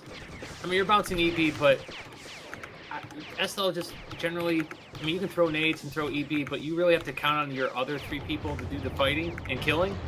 And I'm looking at the staff, the personnel on that team, they don't have it. Yeah, I would actually argue the other side of that. I think because they're a little short on elite fighters for that offense, it makes sense to get an SL in. We talked about how strong EB is and how easy it is to use. It's very friendly to use, and you can bounce it around without exposing yourself, whereas if you're playing a Wimp, you've got to get up in their face to do something. So if they feel like they're undermanned on fighting, they're getting huge value out of that second EB coming. Yeah, but you can get them down to 0 energy, but you still need people that can finish. And if you're missing your shotguns, your RGs, it doesn't matter what energy level you have them at. Yeah. Big damage happening at A7 now, and this is where that big cluster occurs we talked about. A couple nades go the wrong way, and that's all going to disappear. And if I'm them, I'm telling them to hold this as much as possible. Get some deaths here. They're going to swing home, so I think that they should probably swing some more to the offense and see if Jaguar summons any more players. Jaguar's providing the EB. ZMN goes over to offense. and they're pushing out as expected.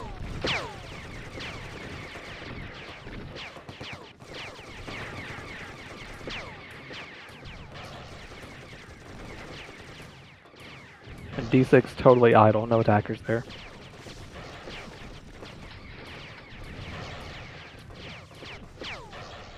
Very good call to get some players back home, as that was looking very dangerous, as we have like a 5 or 6v6 going on here at the bottom of A7 base.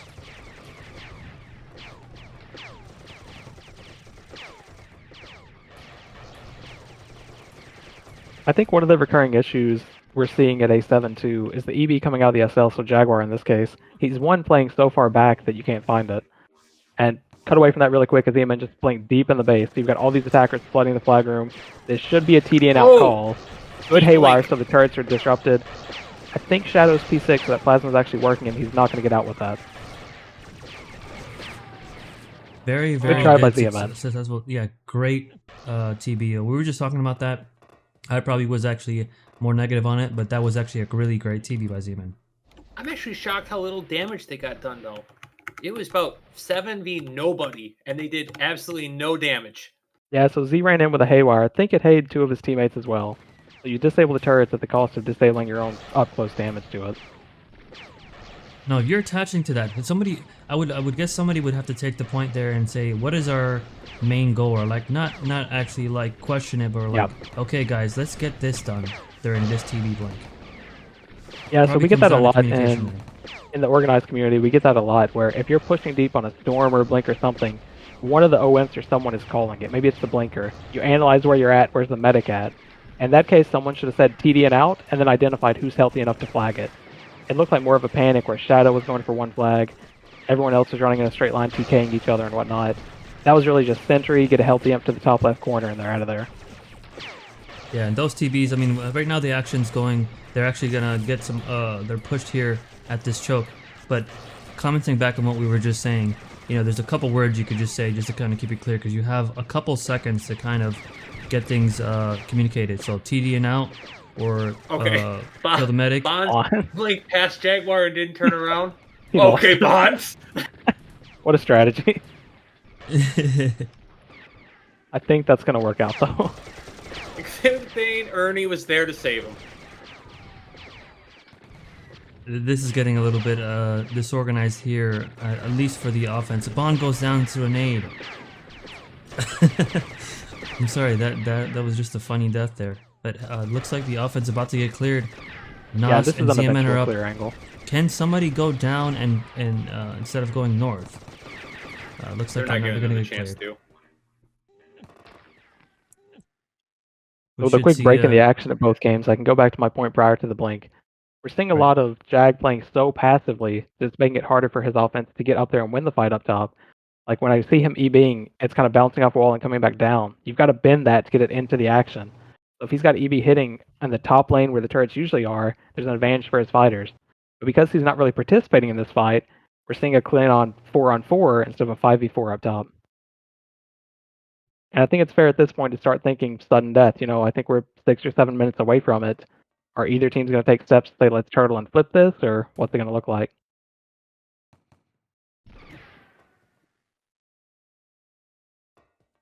You are right, there is 7 minutes away from sudden death, and that is the disadvantage to the playstyle that Jaguar is playing, is that he's been getting the best of Bonds, but and during the moments when they're pushed deep, you really need to SO up there. Not only for the summoning, but also for the EB drain. So his playstyle... we've seen some instances where Bonds actually dies, which it's not a big deal when he dies in the flag room, but apparently no one's calling that to Jag, because as soon as you know the medic's lost his beacon, that SL should be standing up there where Head is right now, because there's no threat of a flank. Get that aggressive EB going. And this is the exact same spot I'm talking about. They're fighting right now with the SL not contributing to it.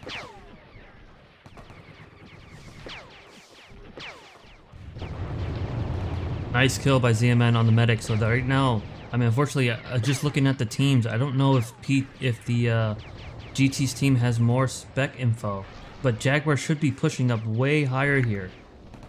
Once he summons his team, he should be rushing straight up with them. Don't give Bonds and his team the chance to push out and lay another TB and reset the cycle.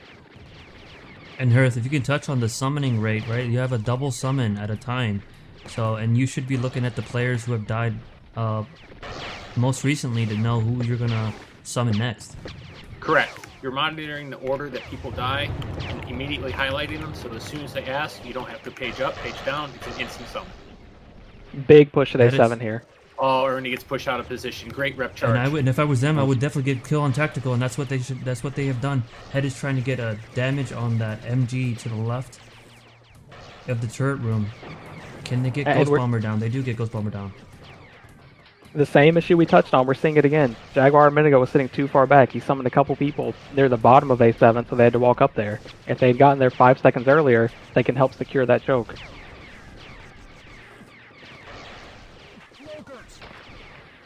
Let's see if Shadow, ZMN, Thiz can hold this choke, because this is very imperative that they get this momentum continuing here. Near as Infinite simultaneous is info building subs more. on both teams. So GB's in his info and then Scarface on the other side. With the infiltrators in, I can see how this could go to sudden death because of the repulsion of the infiltrators and how it would negate the momentum. So I'm wondering if they're also getting prepared here for sudden death. What do you guys think? Yeah, I think it's a 2-for-1. I think it's good to have infos in this spot, as we see Scarface gonna turn this corner and he should be able to buy some time for his team. And he does, he pins the heavies and whatnot. On the other hand, if this doesn't work out, it's still good to have the minutes to get ready for the whole flag rush that is sudden death. Head That's almost grabs strange. 2 flags. Abbott is their SL, but he died at home. They really Yes. are playing for a sudden death, it looks like. Yeah, it's gotta be a miscommunication of sorts. Sometimes back in the day, I do know that when I played Squad Leader, I would go home every now and then and kind of annoy the offense. But right now is a definitely interesting time for an SL to go back home. And it would, Abbott, go to Infiltrator, maybe that would make more sense. Yeah, you really just don't want an SL at home under any circumstance. If you're desperate to have 10 defenders, get in a better class than SL for fighting in that case. Double death, Abbott and Metal go down. Let's see what the timer is at. The timer is at 41 minutes. We still have 4 minutes left, but it looks like Head is back to JT. I wonder why he keeps going back to JT. He's doing great damage at heavy. I mean, there were some inconsistencies in his heavy playstyle, but we'll see what they can do here. They're pushing the team way deep. Honestly, with that turret setup, they should just be rolling nades to that flag room. They're all clumped. You throw frags or WPs in between all three, and you would do massive damage. Yeah, and just like we talked about rolling them earlier in the setup, you want to bounce them off the side, because if they rep them, you still have those top lips where it may unintentionally rep back into your team. So don't just stand in front and throw them in at an angle to where it hits the sides. Xianmin has been playing a very solid game, I may say. He's been doing some really good plays here while attacking here on offense. And we do see that sub we talked about, so no Abbott is in as info, not SL. It looks like they are setting up for the flip that is SD. And it's interesting, maybe he went to go die so that he can get his energy up and change class. Yeah, could be. There's currently 3 infils in versus 2 infils. Usually the call's at 2. Interesting to see that they went 3.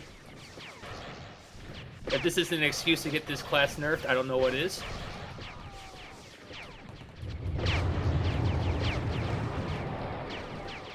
Ed tries to go into the flag room, doesn't make much leeway there, or much advancement.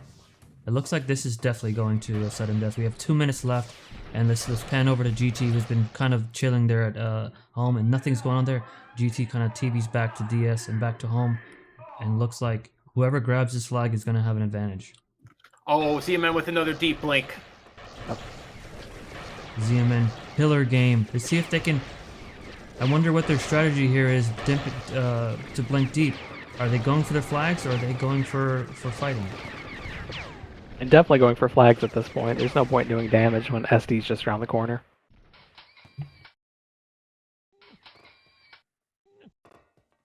So we're close, I think maybe just 1 minute away or so. It'll be interesting to see how they split the map. You've got the 3 bridges possibilities and 2 spots in the caves. And this unfortunately could land in that scenario that I spoke about before the game, where Metal's team has defended the space the whole game just like they did last week. Their defense has shown up just enough to keep it going. They may lose the coin flip anyways.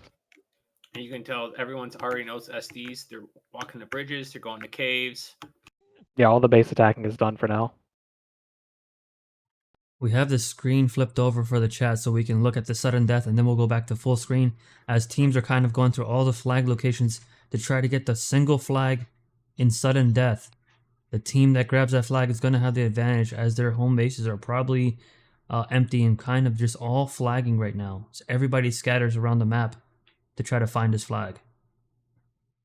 And it's important communication too for the team that doesn't get the flag. You've got to be ready to get to the base. Hopefully they've realized this and they're not wasting 20 seconds like we've seen before just walking there. They should have someone pinned there. And Thiz gets it right away. So it is Bond's team again. It's unlucky on the flip, and now they have to go on offense to keep their tournament hopes alive.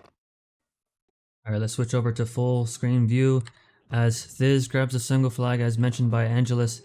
And I wonder if they start to push outside. Let's see if Roman Reigns and everybody start to get the call, hey, everybody go outside because we have the advantage. Yeah, and they're just late getting there again. You know, I talked about it right before it started. We're now 60 seconds left, and they're just now getting outside. They should have had someone pinned outside in case they didn't get it. Have someone at E2 not coming all the way over the bridge. It doesn't seem like teams know the specific strategies here in sudden death, right? There are a couple things you could account for.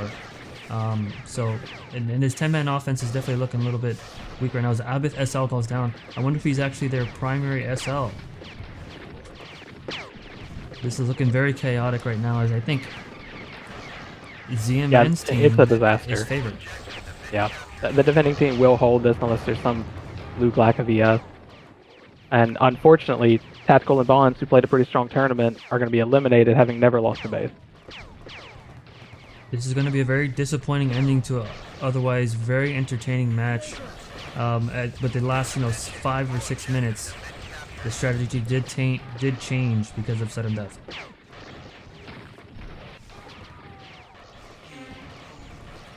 GG to these teams. Unfortunately, the loser was eliminated as GT's team is victorious.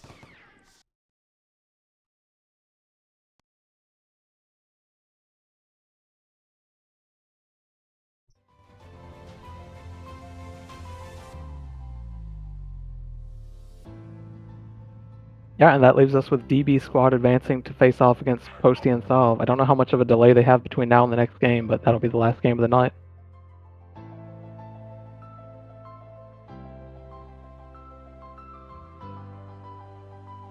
So 7 Plague wins over TD. We'll see who the MVP is. GT.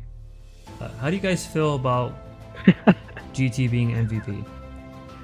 I think that's more of a troll MVP, Yeah. considering that, let's see, he got himself self-cleared at D7, and in the rest of the game, he basically saw no action. Yeah, I think it's easy for enough people to say that ZMN should have been the MVP on the winning team. Without a doubt. He had successful swings, good tempo of the game, good feel for it. Wasn't really losing his base often aside from that flute clear. And when he was swinging, he was making the right mechanical plays with the choke. If they kept taking down the turrets because of his haywires, because of his pressure on Infinite, I would have liked to see it go to ZMN in that case. Yeah, very interesting. Zeman played a very good game at Engineer, and I actually would have had him as my MVP. And typically you don't have an Engineer be an MVP, but I think his playstyle really helped him, and his support on offense. Yeah, it was good comms from that team to realize they weren't under threat most of the game and keep that swing up. So that's 3 games we've seen in a row tonight where a team is getting on the offensive early and they're able to stay on it the entire game. Unfortunately, this team kind of stopped at 42 minutes. They had some early subs into a JT, which kind of diminished their turret pressure, taking the heavy out. But it's been cool to see these teams build momentum with swinging and keep it instead of just letting themselves get pushed out and revert to 5 versus 5.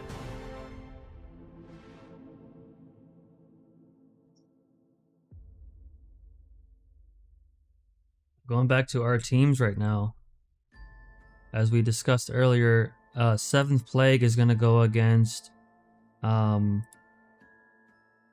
Bear Countdown. Is that correct? Or is it... No, it should be somebody else? 7th Plague against Coming From Behind. Care Bear Countdown should already be positioned in the lower bracket finals Correct. for next week. We should see Posty versus DB.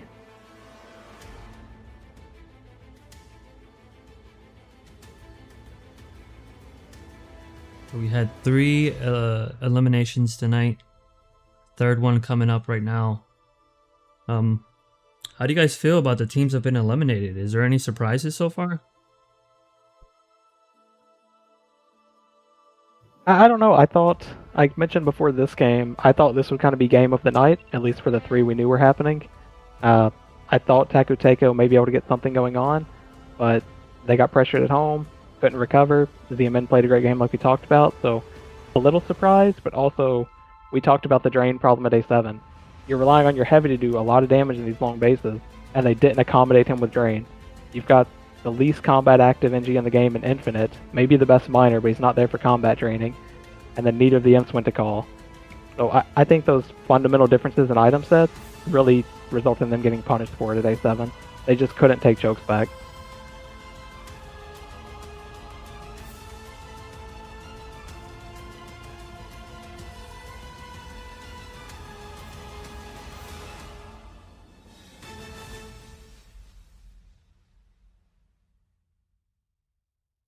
We'll see what kind of lineups they show here as the final match of the night is going to eventually start. We have the arena set up.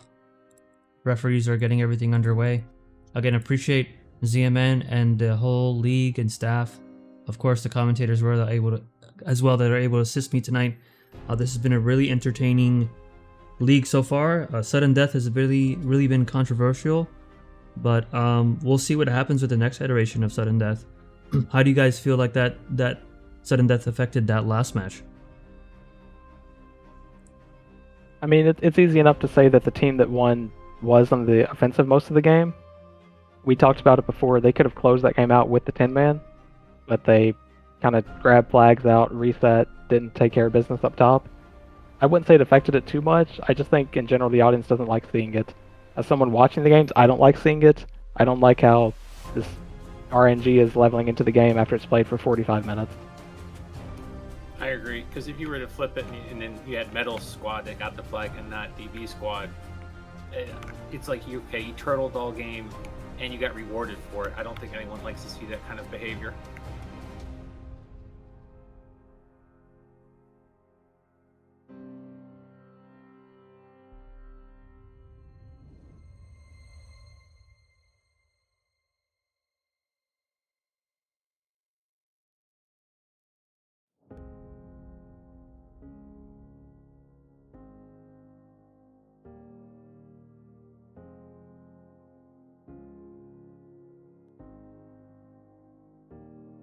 Mister says in chat, can we start? Boog has court tomorrow. Sorry, Boog. Are there any questions right now in spectator chat that you guys like want answered right now before this last match starts?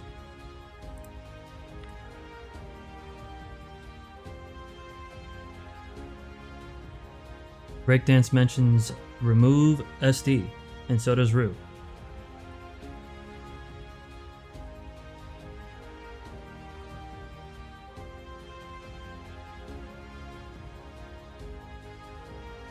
Jay says, did Nos solidify Cave Beast award after that performance?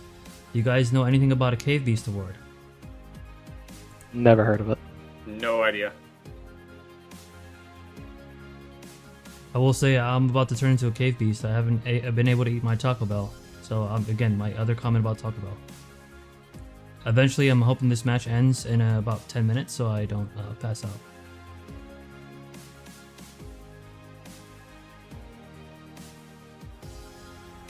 Will video commentary be posted tonight? I will definitely try my best to get that posted. Right after the match ends and right after I eat. Let's see, any other questions here?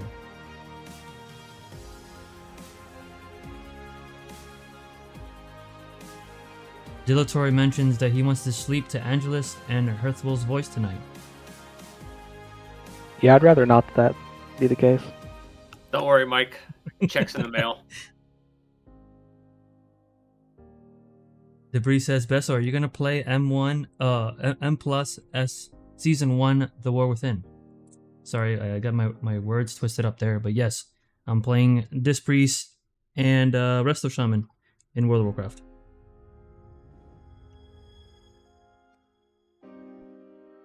Jay, Mecca what is your just asked Taco a Bell good order? question. Yeah, go ahead. Okay.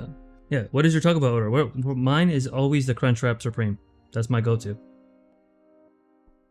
Angelus, you want to touch up on that question? No, not so much. Just wanted to make sure it got attention. That's one of the best questions we've had all night. Which one? The The Taco, Bell question. one. Oh. I'm a 3 soft taco supreme kind of guy myself.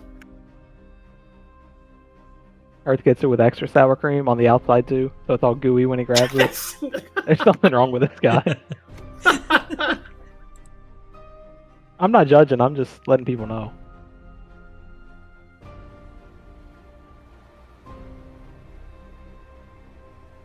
Exodus mentions new sudden death next season could be heal reduction.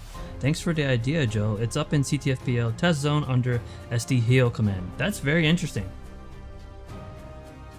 Yeah, I've heard that idea. I've also heard tonight that it's entirely Joe's fault. That match got restarted a million times. I'm not sure I want to take Joe's suggestions on anything at this point. I'm just looking for the G Lies. ruling next week. All lies.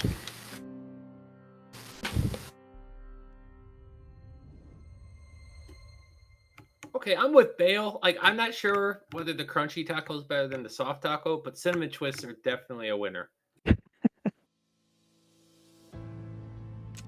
Usually my cinnamon twists are for the kids. So for some reason when I see cinnamon twists, I think of like a kid order. So I don't know. I don't know how I feel about that one. Okay, it doesn't matter what they are, Mecca. It just matters whether it tastes good or not. Yeah, we're talking about the food quality while talking about Taco Bell. That's crazy. Yeah, I was gonna say one does not equate with the other. We're all eating That's low protein dog cat meat. I think it's fine. We'll take a few more questions and then we'll start commenting on what players are being unspec'd right now. Any last second questions?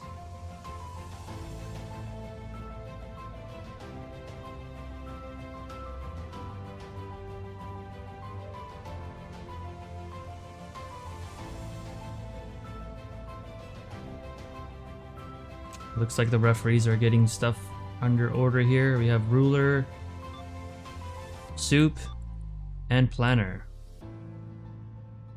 as referees.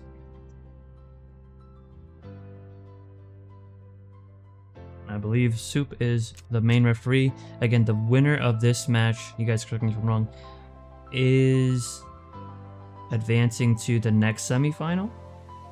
Yes, they'll be advancing to the lower bracket final where Decker Squad Care Bears is waiting for someone. And that'll be the first game next week.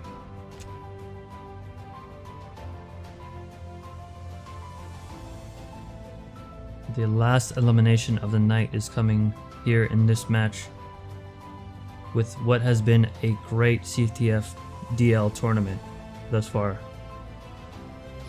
Bao is unspec'd, Breakdance, Greed, Posty, and Waylander. Pretty strong 5 so far. I would assume that is probably their defense.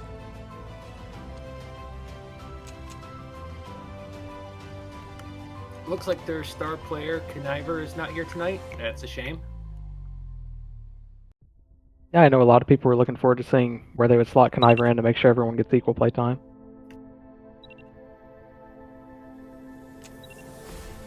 I'm here wondering what is going on, but it looks like I got disconnected in game, but I am back. As 10 players are now unspec'd. We have Pister, Sov, The Mountain, The Great Chompy, Waylander, Yosh. That rounds up the team for Posty's unspec'd players. Yeah, I would think that Pistor is one to watch tonight. So if we go back to last week, we had comments on the very first game of Axis playing Go Heavy and how he was playing it, how he was picking his shots to go for turrets. I had similar comments against Pistor last week. We'll see if he kind of took head of those comments and if Sov's worked with them as well this week. Will he get set up a little bit faster, dodge some more RTs to sustain damage, and see what his Go Heavy looks like should they put him at that again. We have a full 10 now for GT's team. GT head. Let's see what class head is actually heavy. Jaguar with the minus banner is SL. Nos, Penguin, Roman Reigns, Scarface, Shadow, Thiz, and Zeman. Looks to be the same lineup as last match. Attention, all This is Yeah, I the don't think exact they same. had an abundance of subs available. We talked I about don't it. We think they couldn't even see them had in spec tech info either. last game. Yeah, it may be their solid 10 that may not have anyone else available tonight.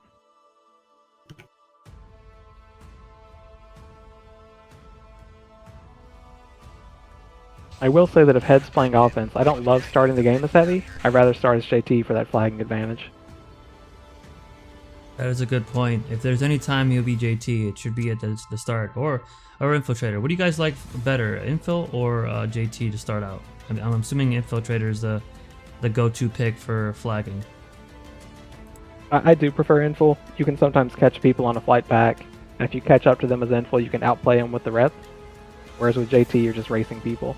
So the cloaking, the rep control, even if you get stormed early and you have an Infil already in, you bring that Infil back home and he can give you that 5-second window of repping. So I think Infil's got huge value at the beginning of these games.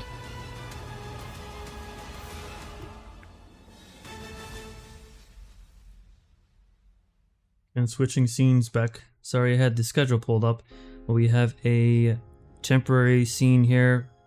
Looking at Solve. Solve is actually starting out at Infiltrator as we look into spectator chat before this match starts.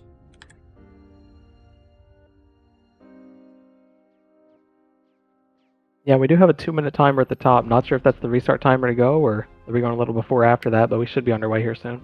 Maybe we should ask Joe, since he's familiar with timers. Oh, Joe? Had nothing to do with the timer. Blame Kev. So Joe confirms he doesn't know anything about timers, and he's really sorry about that mistake earlier. Thanks, Joe. He apologizes to the community. He'll also be paying for the appeal submission to Gene's territory, special guest referee.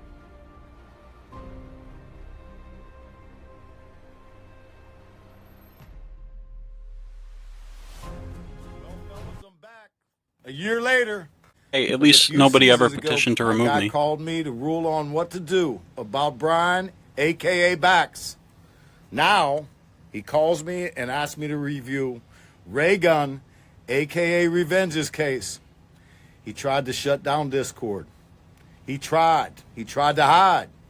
He tried to skirt the rules. The case is closed.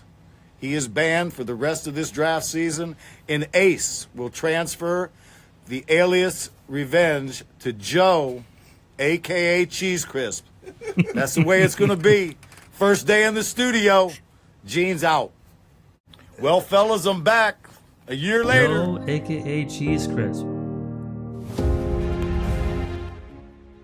How do you guys feel about that? Cheese Crisp.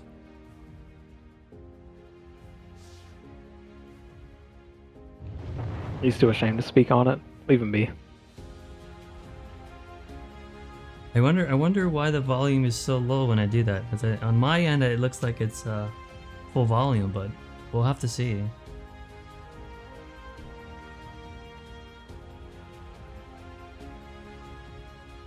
There's full 10 versus 10 right now, as the match is probably going to start here in 4, 3, 2, and this might be a go. We'll see if we actually get a real start here. Nope, this is not, as players are getting checked here by the referee.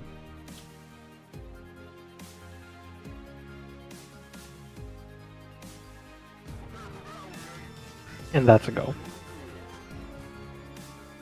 Are we sure that this is actually a go? For now, it's a go. Until Joe restarts it. I'm hoping the arena message of go means it's actually on.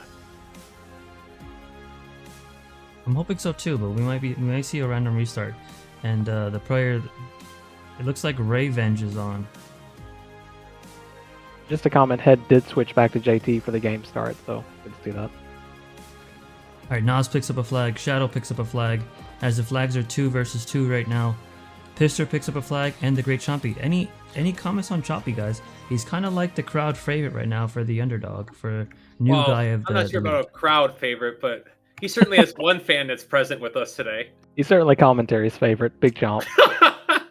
Just a quick add to the game, it's evident that DB's team does not have spec and 4 extra players. They went to the wrong base. So, Head flew to A7, Jaguar attached. They're missing, 30 to 45 seconds of getting started here because they flew to an empty base. Meanwhile, Post's team is setting up defense at A5, not A7. Let's go to the full match view here. Give the respect to the teams and for players watching here as we have bases being set up here. Breakdance is Engineer Waylander, has a flag here at A5 as Posty and his defense are trying to get set up here as the offense head and company are setting up outside, trying to get organized. Yeah, so Posty's team had extras home. They're in a good spot defensively. Now on the other side of the base, they're already pushing in. They're a few seconds ahead as far as base progression right now. Looks like D6 is going to be the first one to take any damage. Now let's get that view of Pistol. We talked about it before the game. Is he going to set up on the turrets right away while they own the choke, or is he going to stall too long, catch explosives? It's a lot of movement and not a lot of shooting.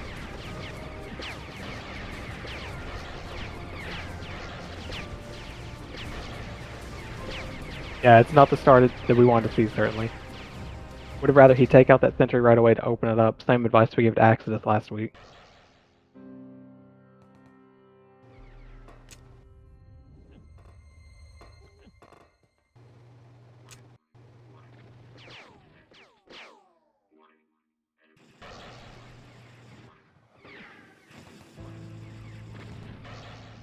Apologies there as the kids are going to bed, but GT here is setting up here. I wonder if he gets a TV. His energy is really low.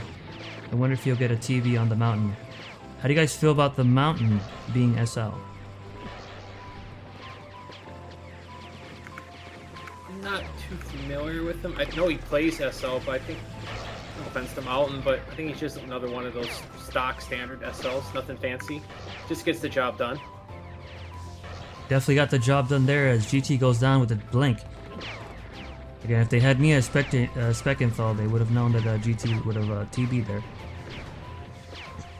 Yeah, it's a good showing again for Posty's team. So you can see they have 4 people in spec. You've got to imagine someone's giving them good info.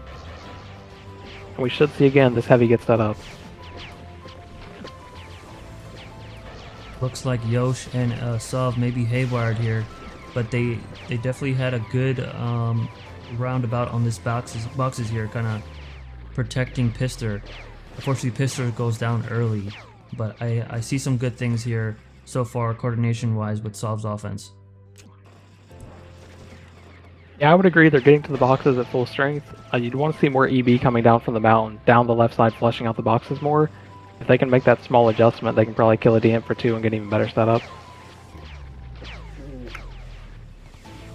Kind of bad movement here by the mountain as he gets kind of killed here. Good tranks by GT. He got the mountain right before he was able to escape into the elevator.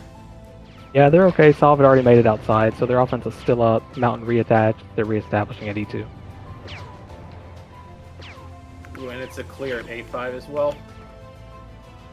Yeah, so we should see some action at D6 here.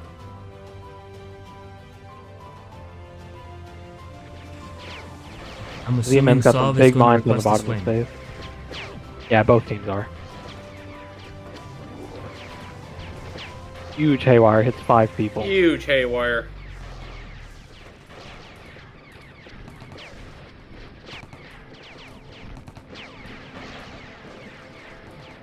ZMN making that case for one of the better engineers in this league.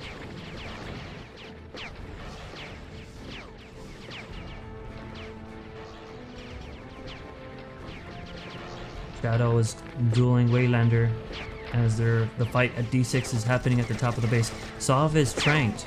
Gonna get a kill on Sov. I think they will. Yeah, it's one of those situations where even if you don't kill him right away, there's no recovering on offense. You don't have a medic there. Just to do half his damage and take up his utility items like energizers, it's a big win anyways. And with that, we do have Head switching back to that power offense at A5. So the JT's out. The heavy that we enjoyed watching last game is back in. We'll see if he can get set up somewhere.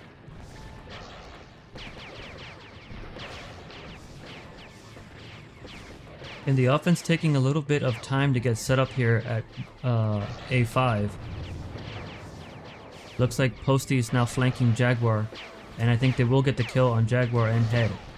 Yep. Can Nos Posty make it needs out? to Looks play like that Nos is passively. the safest. Yeah, he gets kind of boosted out, so he's going to get pushed way out. And this is a spot where you'd like to see one of the DMs go to the offense. They have such a window here of people attaching and whatnot. You can afford to spend, 15 seconds attacking D6.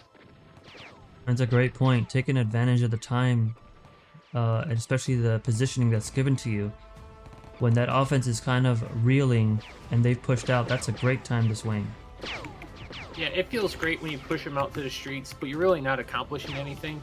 You might as well just swing the offense and actually do some real work. And you take an aggressive swing. You don't try to stay alive when you get there. You run in there, have someone essentially kamikaze in, rep for you, get some damage off, and then they're going to reset and go home. Let's see if they actually get set up here quicker on offense here at A5. Looks like Nos goes down. He had a low HP, but this offense is not having a good time right now with Waylander Ball, and it appears Greed as the D-inventories.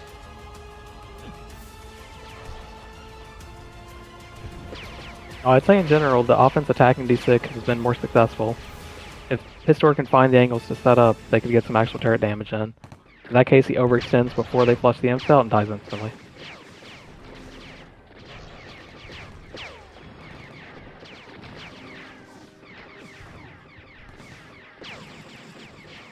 Now we're seeing the same issues we saw from Jaguar last game. He's playing so far back, not playing with his team. If you look at A5 really quick, he's setting Grape Shot Mines out of fear or something. They need the EB to fight these boxes.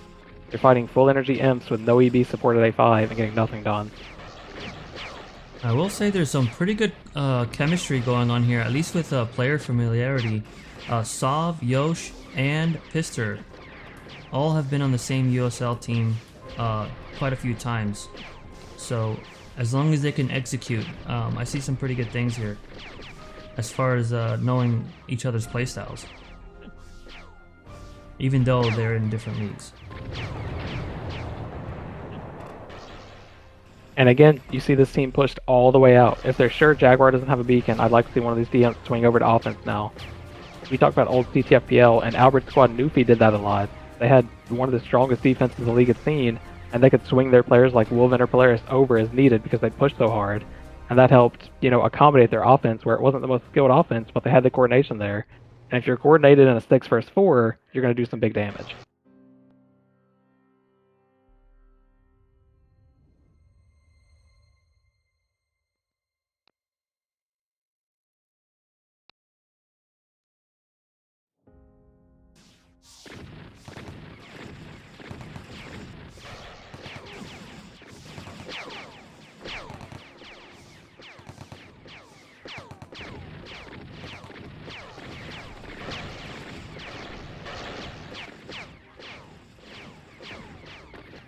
Oh, CMN with another good haywire.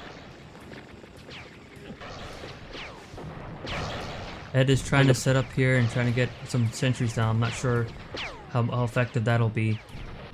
Now, I like the angle, take what you can get, but you're not going to win these fights until Jaguar steps up and provides EB. With the way both of these defenders are acting versus the offenses, like they're way ahead, do you think either team's going to change up their personnel, switch things around to try and balance out, give their offense more of a push? Or are they just going to basically let their defense handle the game and play for sudden death? Oh, you're talking about rotating the fighter talent over? Yes. Yeah, I don't know how much depth is on either side, honestly. I'm not familiar with a lot of these players. Didn't play with them back in the day and haven't seen them in mixes too much, especially the skirmish folks.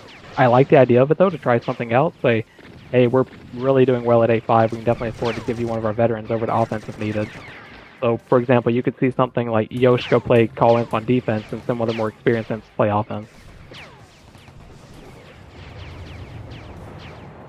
Looks like Head's AC is slightly off. I wonder if he's purposely going for that second sentry, but the offense isn't really doing much turret damage so far at A5. Yeah, I think so far both offenses are having the same struggle, and it's a lot predicated on the SL. There's not enough focus on what an SL brings to an offense other than summoning. When you have an SL that plays aggressively and comes down with you, like Earthboy used to when he played SL, or Kev when he plays SL, mix them I've seen play SL aggressively. It makes it so much easier for these imps to find picks and then get in your turret damaging position. Looks like Bell gets summoned home. Wonder if he was on offense. Well, but we'll be able to switch over to D7 here in a moment. Let's see, Jaguar versus Breakdance here up top at A5. Breakdance goes down. Let's switch over to Pister and company in offense. Sov kills Shadow, and they both kill each other, and there is no action here at D7. They do somehow manage to get some turret damage, so maybe we'll stay here at D7 as there's more turret damage happening here. Scarface is... Breakdance is 150 toxin a dropship, and whereas Zeman has none. Granted, Zeman's been basically playing at D7 all game. Now the Great mountain insight, coming Hearth. down the right side, and look at the EB he's providing around the boxes at D6. So those DMs are now drained. If they get hit by an explosive, you're going to see them blow up. This, for example, drops, and the only person that drained him was the SL. And that's the difference in having someone that's just summoning versus someone contributing to the fight. Looks like the mountain is pushed up pretty deep. Was providing the EB drain. I wonder if GT has a TV linked on him. No, he doesn't. But it was good to see the mountain pushed up that far, and I'm sure that's Sov telling him to do that.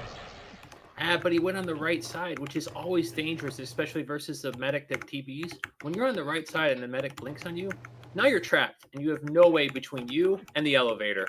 So It's always dangerous to play that side. Unless your offense doesn't open the door, there's no reason to be there.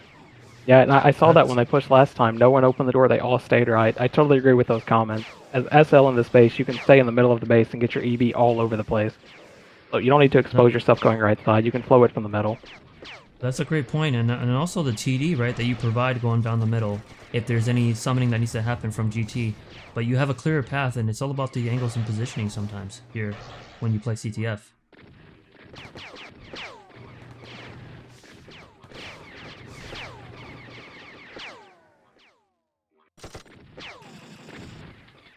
Action back at A5. Let's see what happens here. As Head goes an RPG, Waylander is the furthest the infantry up.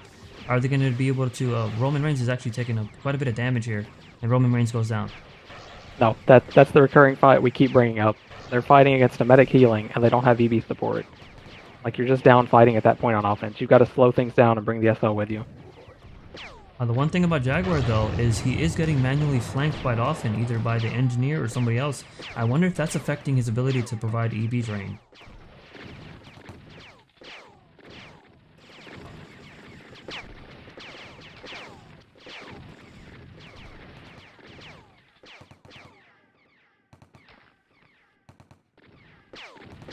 Breakdance kind of showing his experience there as engineer, trying to keep the SL playing passive, the less EB drain that he can provide for his offense. Posty's pushing the street as medic. Let's go back to the other base and see how they're doing. And again, with that push, I'd like to see someone like Bell just go to offense. You have plenty of time when you push them that hard and you pick someone off. I'm surprised no one on that team has communicated that to the defense. Like, why are you guys out there? Just swing. You can go in, like you said earlier, throw reps, throw nades, die, and by the time you attach back, they might be at the boxes if they're lucky. Looks like they're doing a rush offense here. Are they going to get GT and try to do a TD and out? I wonder why they changed their strategy there with the heavy. Maybe they're trying something new. GT is definitely trying to do a blink up top, if not trying to refresh his inventory by going to dropship.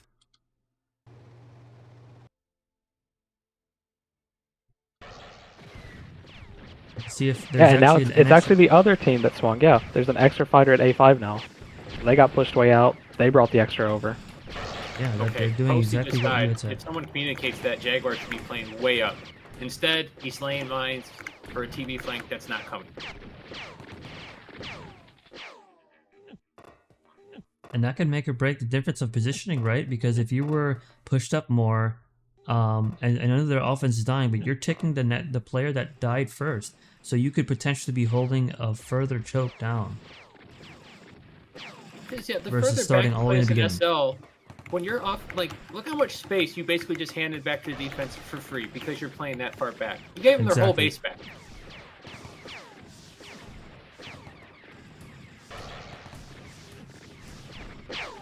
Let's see how they can sustain this. Can the infantry stay alive long enough? Looks like one has always been dying sooner. Oh, great haywire onto Roman Reigns, and I think that also hit Penguin as well. They're now, the defense is taking advantage of this and going to push up.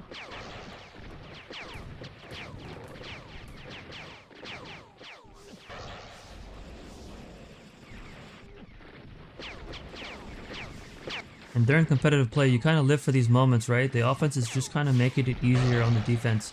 And that could come with either experience or communication, but it's not looking very good for the offense here at A5.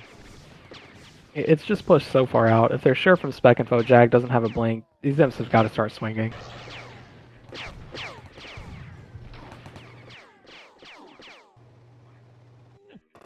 And the winner of this match will go on to the lower bracket semifinal with a chance to go to the championship game. And the loser, unfortunately, will be eliminated. Sov and Yosh are now going against Thiz. A great SG drain. They're going to open that door here. Who opens the door? Yosh and Sov don't open the door. Very, very interesting considering the experience that they have. But they do finally open the door. Scarface gets killed. And now they can try to... looks like Breakdance is actually on offense as well.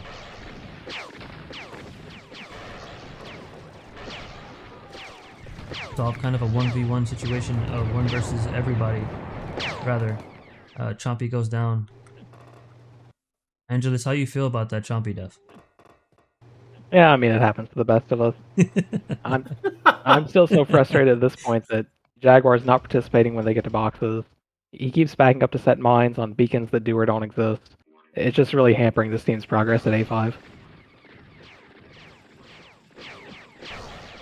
It looks like Sov just needs that one extra player to help him push or be a little bit aggressive. Let's see if they can get that door open. Chompy, nobody gets the door open. Does this SL at least get the door open? No.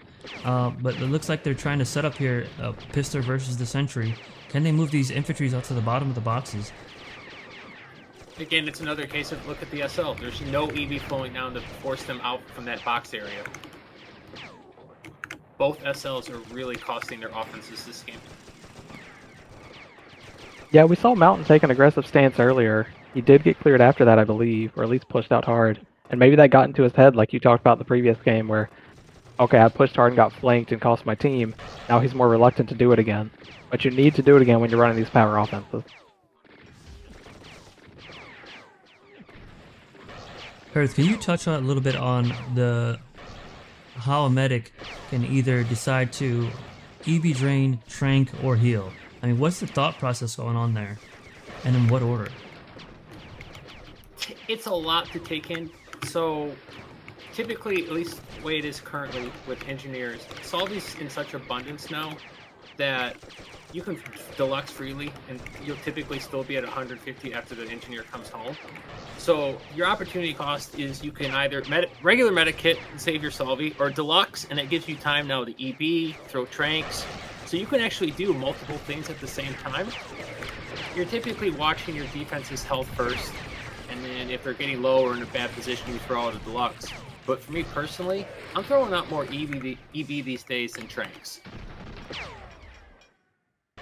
Great point. And the reason why I asked is I'm actually putting that into my notepad, so when I play medic, I can refer back to those notes. So I appreciate you giving me the leg up on the competition. Yeah, and in the middle of the debt, we did see some big damage at D6, so a lot of things went well there. We did see one of the DMs swing over. I believe it was a Waylander that came over to help get the numbers advantage. Also on the opposite side, Zima did a great job dodging the explosives, keeping his energy high enough to repair that RT. I think most people were expecting the RT to go down, but Zeman with 300 energy dodged everything, got the 3 critical repairs off. That was a very interesting attack, right? Yosh went for the flags here when they were rushing.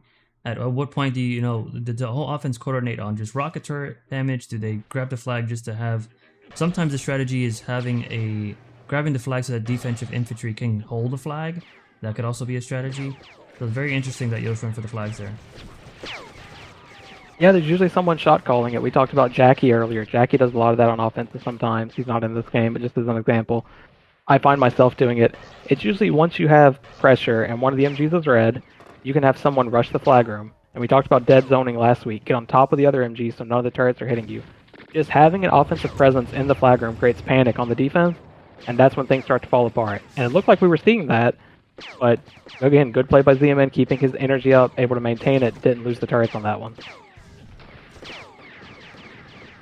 Fizz just gets stuck in the boxes. Not sure what happened there. Again, another show physics moment. Maybe we should make reels of that. It looks like there's 5-6 players here. Great tranks by GT to kind of prevent a few players from going in there as Pister gets set up and try to get damage on this rocket turret. All infantries are kind of rushing in. I wonder what the strategy is there. They all go down pretty quickly. Yeah, I didn't love that rush. They had the fighters' numbers, right? They had 4 imps against 2 for a moment. I would have rather maybe 2 people rush, the others stay at the opening of the flag room and just prevent the imps from rushing Pistor. You can tell ZMN's adjusted for the offense because he's not running double sentries up front. He now has a safety sentry in the back left, so TD and out's going to be even harder to do.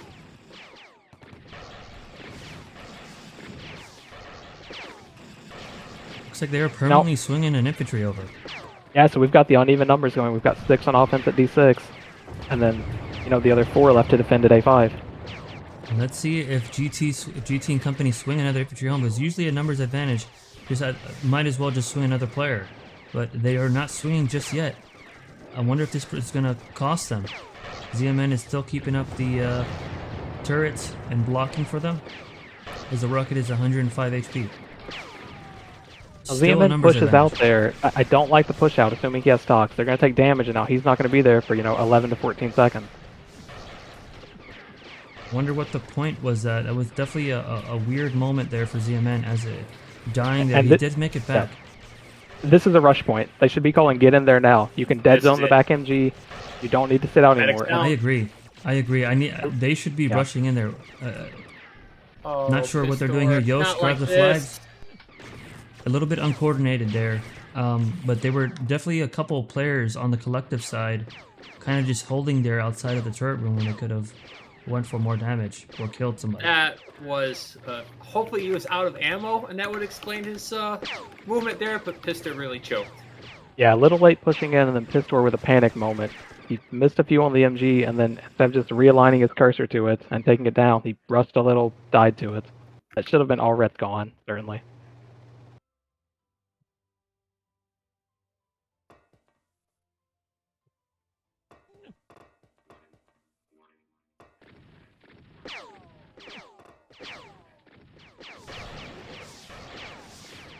Looks like Pistor is definitely getting some chat there of spectators kind of noticing his choke there. Let's see if they can take advantage of that. Do they have... They're still back to 5v5, so they haven't swung another player. But that was definitely an opportunity missed by that offense. And these haywires are obliterating D6. Z-Man's throwing them into the corner, no one's wrapping them back into the defense, and the pushes are just falling over. And I'm wondering if that comes with the inexperience, right? When a haywire is coming your way, that's definitely a good chance to rep there. I wonder why they're saving their repulsor coils for that when they could be using. Yeah, and in a perfect scenario, especially for OMs who are looking at what's coming straight to them, whereas maybe a heavy zoomed out, you wait for it to bounce, so it's almost going to expire, and then you rep it back into the defense and don't give them time to react to it. So by the time it gets to them, it's exploding, it's hitting AoE, and they're in trouble. Again, these support players are really doing havoc. Haywire had ZMN had 2 haywires on Pistor, and GT with a nice trank there. They're kind of carrying this defense right now. Now A5 taking some damage. I think they did call a quick swing home on a couple bad deaths. You see Stav go home. Head, as the heavy did die, so that turret damage was mitigated at least temporarily. Oh, that's a code red. Everybody's home. That was a very, very quick swing. Either great or bad communication there. I mean, I'm assuming it's good communication, but that swing was very fast. As soon as that MG was red, they did not hesitate.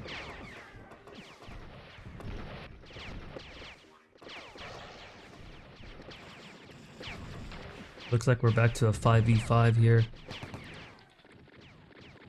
Thiz gets summoned by GT as Chompy, Yosh, Pistorsov try to go at it again. See how they can do here.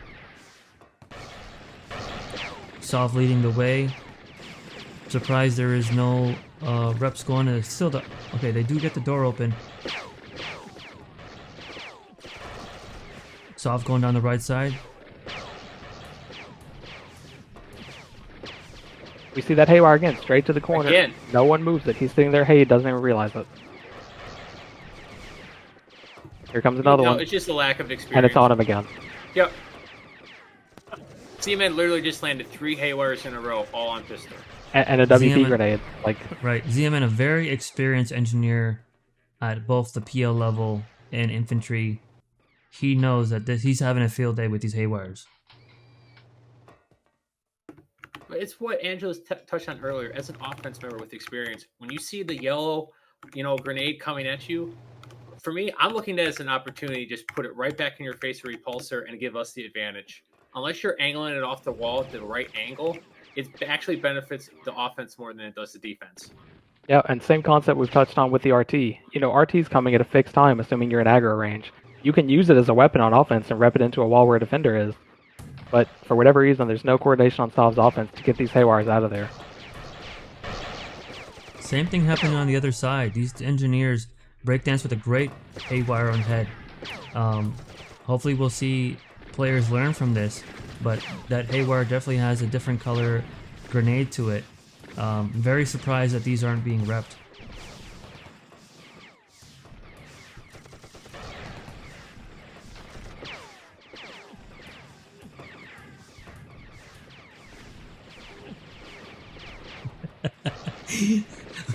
We won't mention word for word what happened in spectator mode, but we'll go back to the action here at A5. Nos is setting up here. Let's see if Head is actually trying to go for these sentries again. He's taking what's given to him. Yeah, and maybe DB's team is starting to feel the same thing they felt against the Care Bears earlier tonight. Their offense gets some momentum, they predict the swing, and they get ahead of it.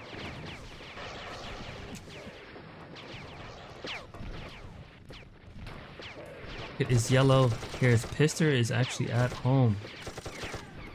I think he decided he's better use here at home than on offense. I think it's likely a code red call on that team, saying we need people home now to push out. Well, they did get cleared.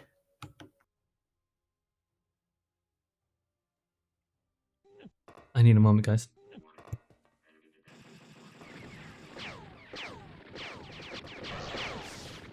Sorry, that was good, Angelus. Appreciate the comments there in spectator chat. All right, Sov is going down here, and Chompy is trying to make work here. They actually tried to rep these mines.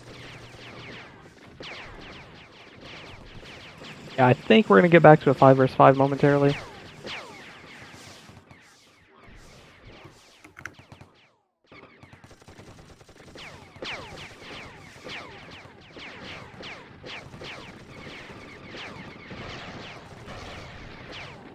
Chompy goes down. Here at D7. Looks like they're just kind of stalling there. I think they're holding for Chompy. But unfortunately, DMs know better, and they're pushing up. It's kind of a hard time to hold there. At least you know Pister's pretty low. He ate some cause streams and triples after that. It won't take much to put him in the ground. Interesting, And the all mountain. that movement again, just no firing coming out of it. Mountain had some great EV drain on the infantry. Instead of deciding to kill him, he actually ran away. I thought he did a great job of EVing him. Just needed to go for the kill there.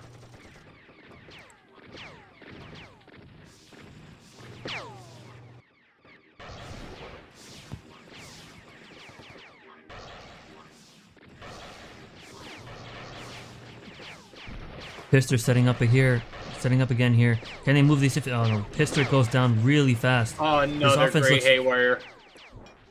This offense looks very uncoordinated, very surprising, considering the Sov is there trying to lead the way. Let's go back to A5 action. Again, these offenses really not doing their teams justice or helping them out in any way. Looks like a big swing coming over. So GT pushed that out and they made the call, hey, we have time, let's go. I love seeing this. I really like the aggressive here. A couple infantry, since you have the numbers, they could rush in, create some havoc while a couple hold. And they're giving some time for Head. Head needs to finish this rocket turret. It's at 29. I don't know why he moved. He definitely moved and didn't need to. A good learning lesson for those watching there. Once you see blood, go ahead and just finish it. The rocket was at red HP.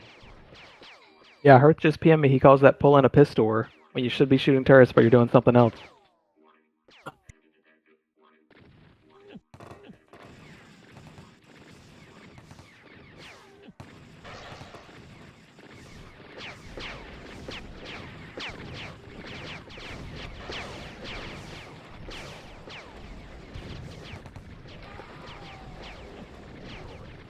And wondering what infantries are doing here. They need to get Bao out of the bottom there. Give Head some time. Looks like there's a couple people swinging home as well. Yosh home. The SL's home. What is the SL doing home? And I'm assuming that he's there and has a TV back. And if not, not sure if they got cleared. Even if they got cleared, there's no excuse for him to be home. Yeah, I didn't quite catch that either. Not sure how he ended up at home. Could just be calm, saying everyone get home. And I think the Mountain is a skirmisher, not a common CTFer. Maybe he includes himself in everyone in that scenario.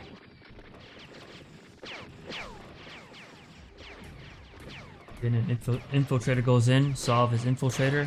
Let's look at the timer. Timer's at 32 minutes. Definitely still a long ways from sudden death. I'm wondering if he just noticed. ZMN? ZMN had a great idea of trying to blink, and he did absolutely nothing with it other than die. Yeah, I will say I like seeing Sov go infil. I talked about this in the other games. When you're pushed into your base, the best class you can get in is an infil. They can split the team in half, they can use the enhanced reps and everything just to buy you time and drain. It is easily the most impactful class in these big bundle fights.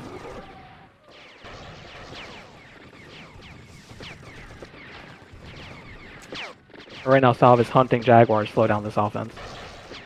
And they got him.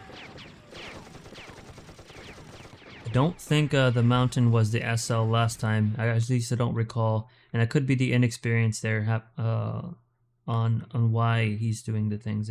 Summoning home, going home, especially as an SL when you should be going to the offense. So now it's interesting. Sov is still in when he's at D6. So we don't know if this team has sensors and whatnot, if they're ready for this, if they have a different strategy aligned, or if he's going to switch back to a fighting class after a run or two. And I can guarantee that GT definitely has his enhanced sensors on, so he can determine where this infiltrator is. But maybe they just determined that this offense wasn't working well enough, and maybe they're going for a rush power offense of some sort. Yeah, it could be, and with that, Pistor has changed over to O infantry, so they no longer have a heavy in the game.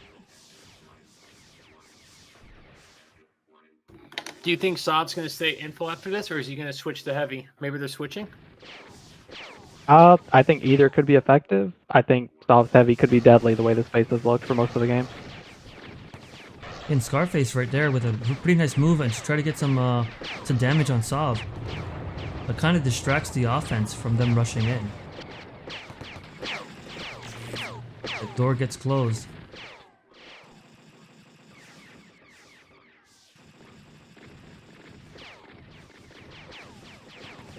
And you can kind of see that the Sov's offense is kind of waiting a little bit, and then they're all going to rush together.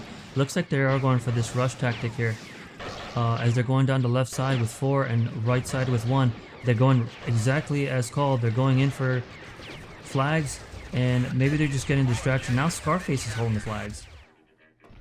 Yeah, it looks like they were trying to quick TDN out. They weren't focused on a turret or anything. Saw some nades flow down to the bottom to the sentry. Yosh at the end turned around, tried to hit the front sentry. I don't know how long they'll stick with that strategy. I know Sov likes playing infil the same way I do, where he can swing home like he just did and surprise the SL. You can play the swing game. We saw him play it last week, switching off NG into infil, into infantry. Infil just adds a lot of flexibility to the movement speed and cloaking element.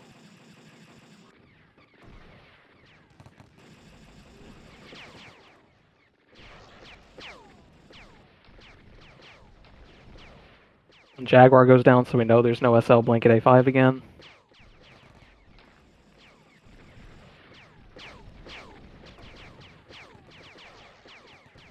Off straight back to offense, where we can only expect them to pull that rush again.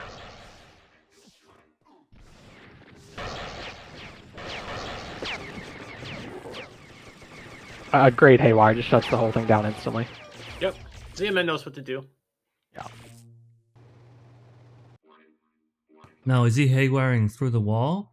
And if so, pretty good strategy. Or did he haywire them right on the face? No, it's kind of haywiring close to the wall, so it's not going through the wall, but it's using the wall they're on and he's on, and just splashing into them.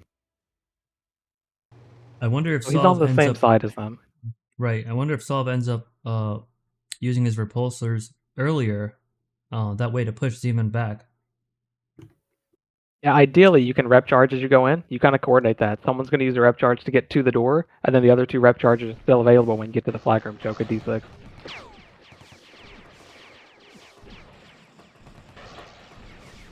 Now we're at 36 minutes, so the lingering thought of SDs coming into play.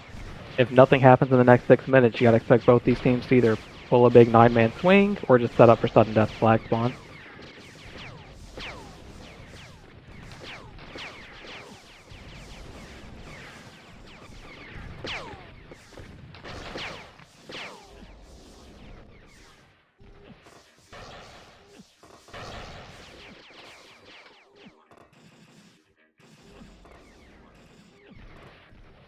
Again, we're kind of at a lull here as I take a few bites of my TB.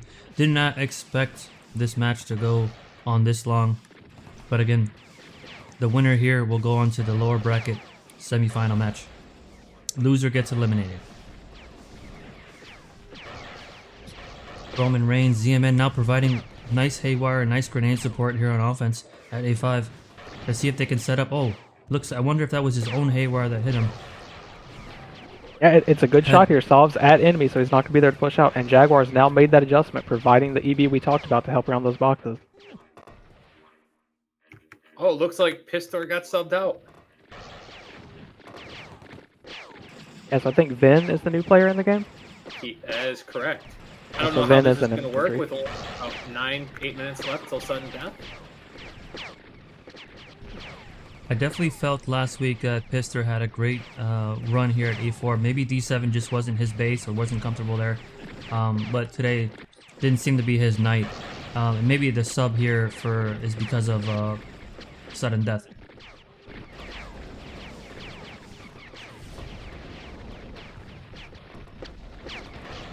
Right, as Joe has mentioned, Pistor is definitely a experienced PL player.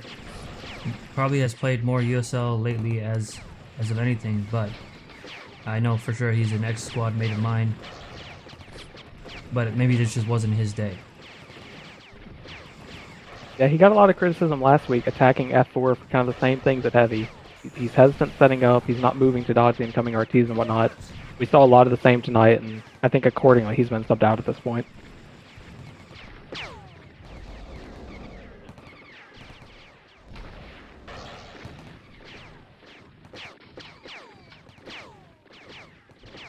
Again, we're 7 minutes till sudden death.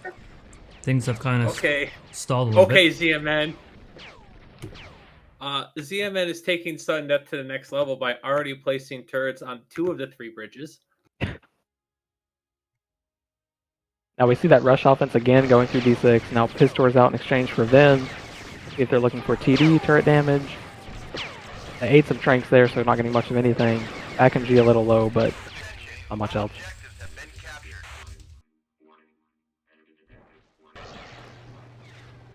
With a well-coordinated offense that rushes like that, it can be really annoying, especially as a medic and defense. But it does seem like this offense, not sure, maybe they're not used to this type of setup, but it doesn't seem like they're doing that much havoc here with this rush offense.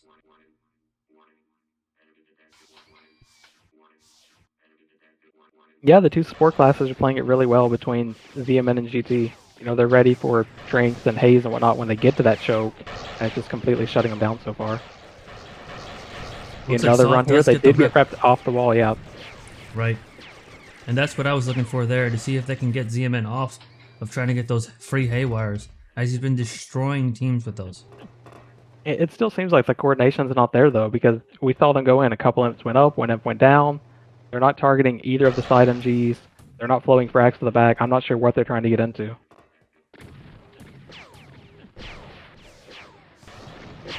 Big setup at A5 coming again. Going before when the match started, we had mentioned that Saw and Posty's team had the advantage, but very surprised to see this match go on this long. I think it's just the coordination of the support classes, and communication on GT and ZMN's team that are kind of really holding this down for them. I think ZMN just went Super Saiyan with haywires tonight, and the previous game as well. Exactly.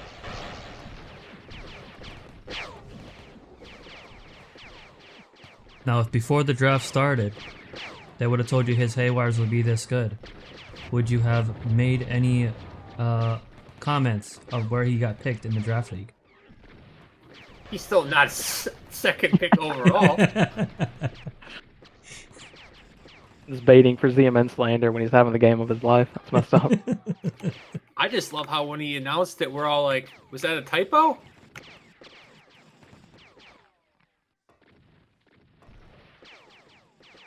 Looks like things are definitely slowing down. 4 minutes still. And that is the one thing about this sudden death, is it does kind of change the flow of the game way too much. So we'll see what happens. Looks like the Great Chompy is now Infiltrator. They're already making preparations for sudden death. 2 infils are in. Yeah, with 2 infils in, you're pretty much giving up on the 5-man. And it does appear that somebody in Spectator had mentioned that somebody reprogrammed ZMN's street turret. And what is the range on the engineers building at different flags spawns? What is the range on how far your turrets can be? Yeah, we need one of our engineers from Spectator to enlighten us on that one. Yeah, I can only Exactly. tell you engineer from playing in X, like you can build inners and outers, but as for the actual range, no idea.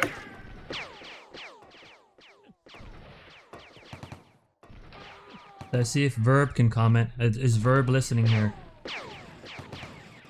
See if we can get an engineer that is experienced that can tell us how many turrets can be built at a time, and especially like what is the distance on it.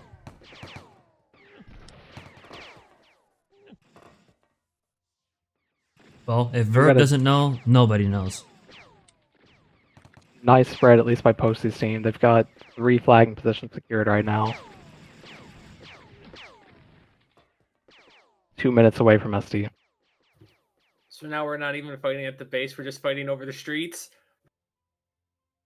And this is another weird scenario, right? Because this is another elimination game. So far, I think in the ranked DL SD games, it's been 4-0 for the team that gets the flag with no abort. So huge advantage to whoever lands on this flag. This is now Infiltrator. It looks like Exodus, one of the developers. Density radius for turrets is 1500 pixels. Whatever that means, I'm sure it's not enough, as ZMN was definitely able to put rockets and MGs at different flag spawns. So we're within the 1 minute mark, coming very soon. It's the SD and likely an immediate victory time, as they're spread out at all 5 spots.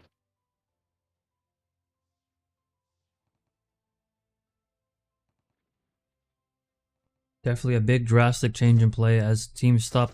And I wonder if at any point somebody would just overtake a base at this time when another team is expecting to be spread out so far. I wonder if why that hasn't been taken advantage of as well. I think if this was a longer season, people would play this differently. I think there would be a 50-50 at like 43, 42 minutes. You just go full 10-man, screw the streets, screw sudden death. All right, here we go. Switching over to this view to see what the sudden death chat is, and then switching back to main view. It looks like ZMN is by a flag. ZMN picks up the top flag. ridge. Now, we talked in the previous game, they did not get it. Do they have someone ready to attack the base? Or are they going to miss out on these first 25 seconds again?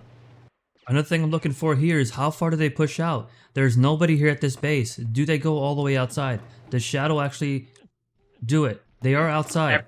And this is great for them. If they stay outside, they can pretty much hold the match.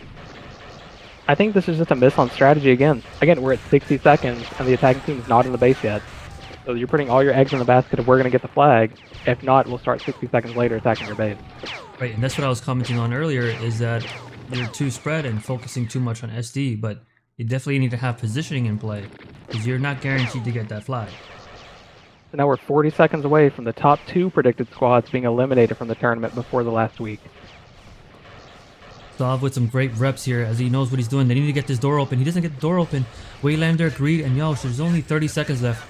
If they can at least get some positioning here, it's not looking very good for them. Is this going to be a major upset, in my opinion? And so Scarface did take a bad death there. He only got 1 rep off his info. So Sov's coming in, he's got his full stack. Can he get the reps off? Huge haywire in front of the flag room.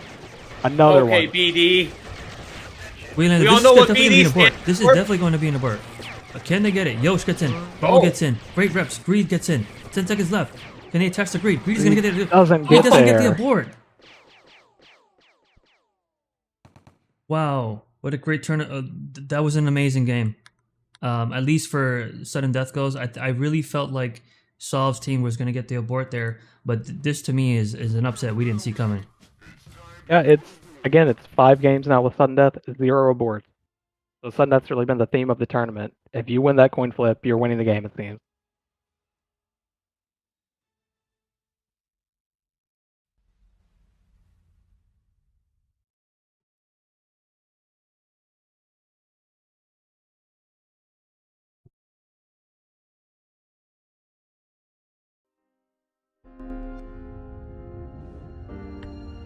Let's see. The MVP is Scarface. Who do you guys feel the MVP? Again, I'm gonna say that the MVP for me is ZMN.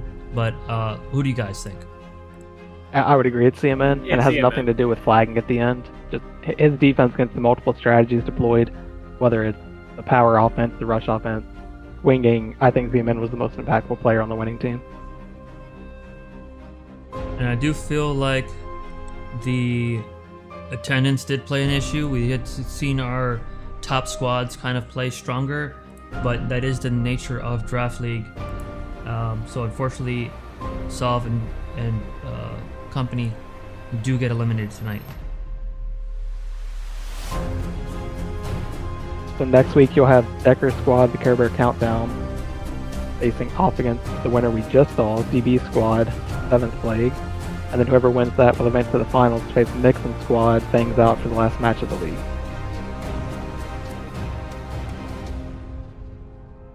Again, I don't know if Kayla did a little something for ZMN before tonight's matches, but ZMN went Super Saiyan today with his Haywires.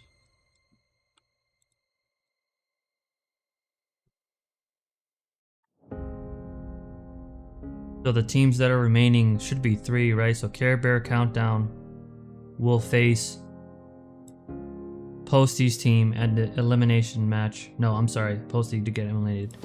Fangs Out is waiting the winner of the team that won recently, right? ZMN's team versus Care Bear Countdown. Yeah, DB's team. So I think ZMN's co-cap, but DB's serving as captain. So you'll start off with 7th Plague versus Care Bear, and then the winner advances to the finals with Fangs Out, led by Mixum.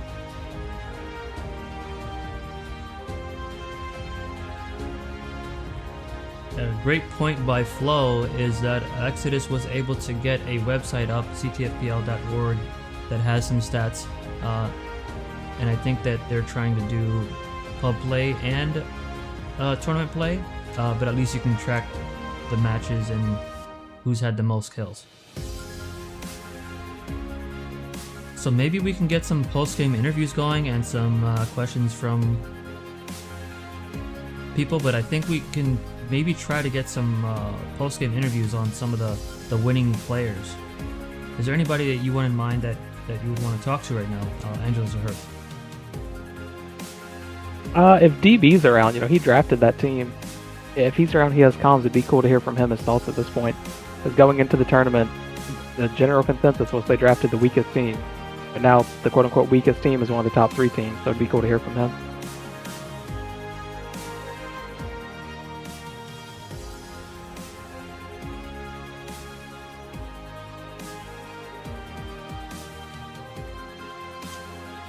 I don't see Dark Bomber around right now.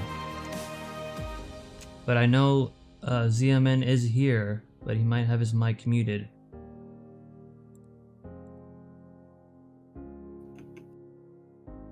Yeah, Dark Bomber's on the Alias Thiz right now. I'm trying to see if he can get on an interview with us. Well, he's in the channel, but Yep. he probably doesn't have the right role to talk. That is true. We do have that thing going on with permissions that we might not be able to solve here in this channel. I can get Kev to solve it.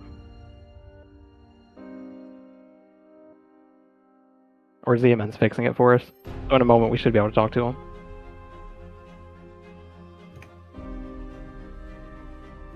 Oh, we're really trusting ZMN? This is the guy that deleted like 2 voice channels trying to get someone the right role.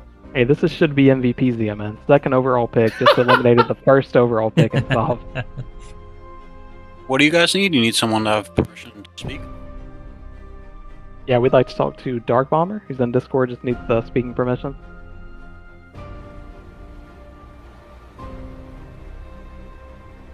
Bro, what is fucking... Chris.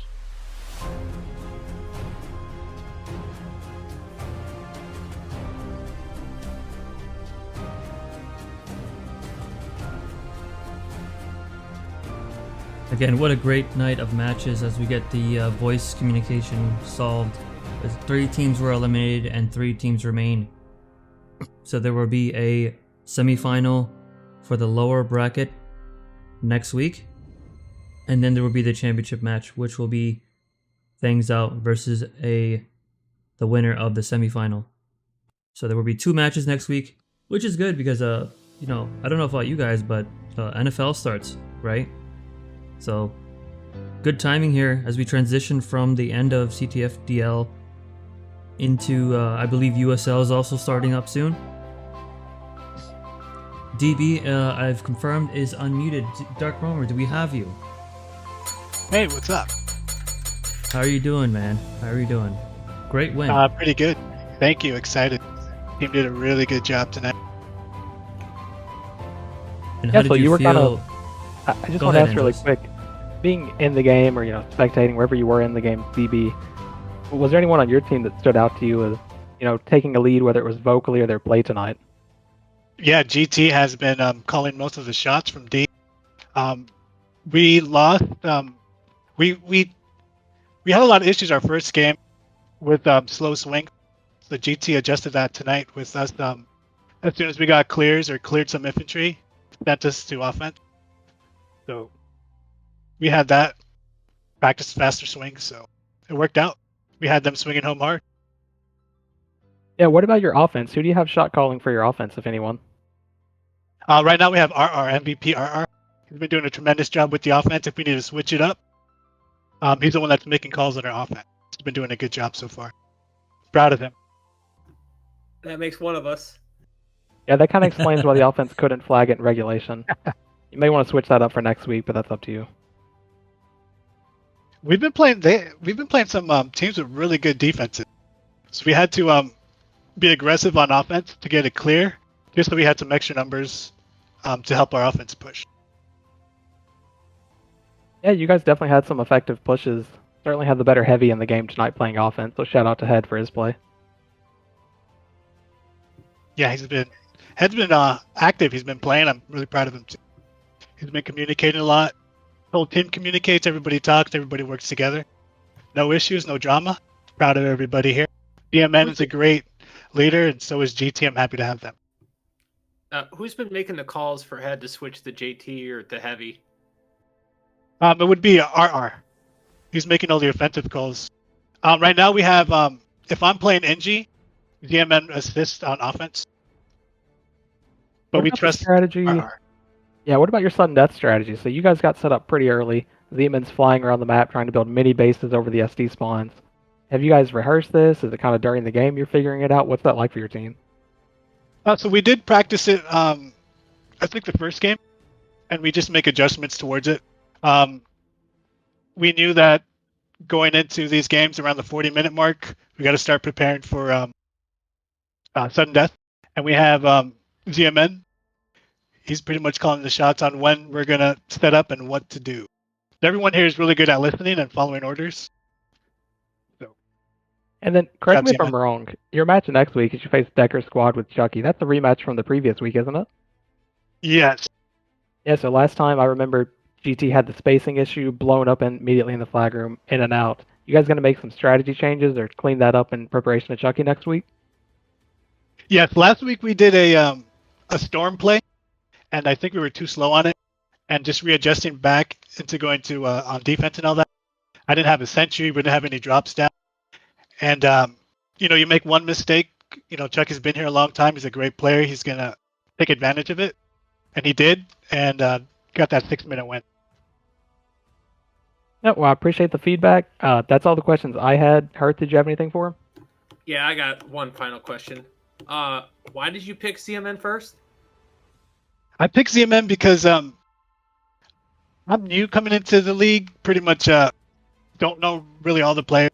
You know, it's like if a new guy comes into the league, you know, as the captain, it's hard for me to tell people what to do. But a lot of people respect ZMN down here, so you know, he helps me guide the team. I feel like if I had a lot of the elite players and all that, there'd be a lot of, you know, I've been doing this for 20 years. Don't tell me what to do, kind of shit, you know. So I think me and ZMN played different games before, and the leadership role, and he's a fantastic leader. Good first pick. It's a good question, Hurt. Yeah, I would want to listen to multiple time PL champion CMN as well. Do we have ZMN joining us tonight? Is he able to? I'm here. Hello. Hey ZMN, good match.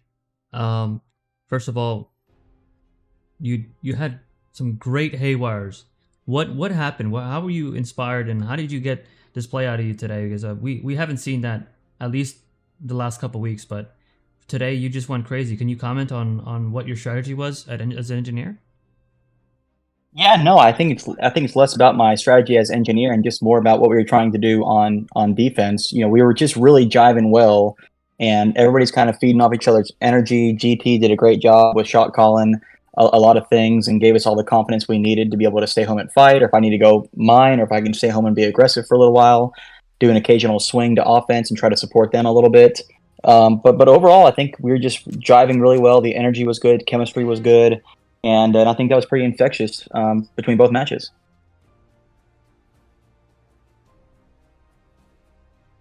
Angelus Hearth, any questions for ZMN? ZMN, can you just admit that you just like throwing haywires?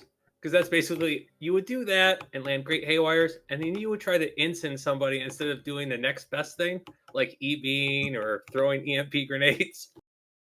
Hey, I think as engineer, I think your ultimate goal is to be able to kind of float between, you know, should you energy drain, should you focus on DPS, should you strictly be there to provide support through repping, should you be a distractionary device?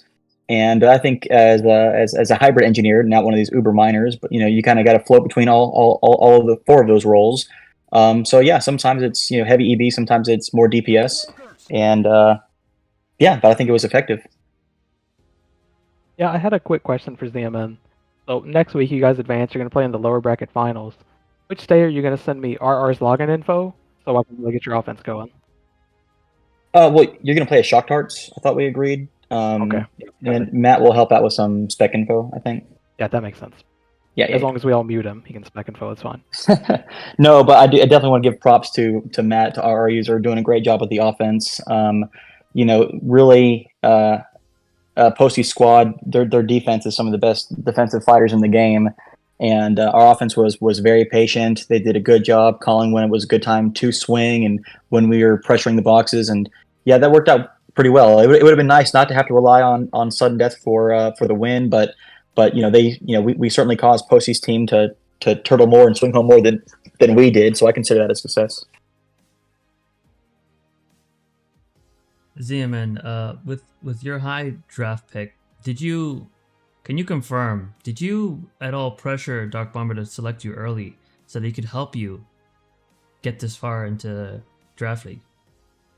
Well, I actually sent Dark Bomber like $50 saying, please don't pick me in the first round because I'm not good enough to go to the first round. But nonetheless, he took my money and still picked me first round. But no, you know, a little bit of an unorthodox pick, but I appreciate the kind words that DB said. But like always, I think we are a team full of people that doesn't mind being the underdog, and it's even more fun when the underdogs prevail. So tonight was a good night, and whether you got some you know, kind of overrated players picked number 2 overall for the draft like myself, or we got some steals later on in the draft who have been big contributors. Overall, it's worked out nice, and not to mention everybody gets along, everybody has a blast with each other, and we're looking forward to next week. So as a player now, switching over to if we can to the commissioner / administrator role, it's been a really fun draft league to watch for me as a player. So how do you feel so far how things have been going? And I know sudden death has been controversial. And what can you comment on both of those two things?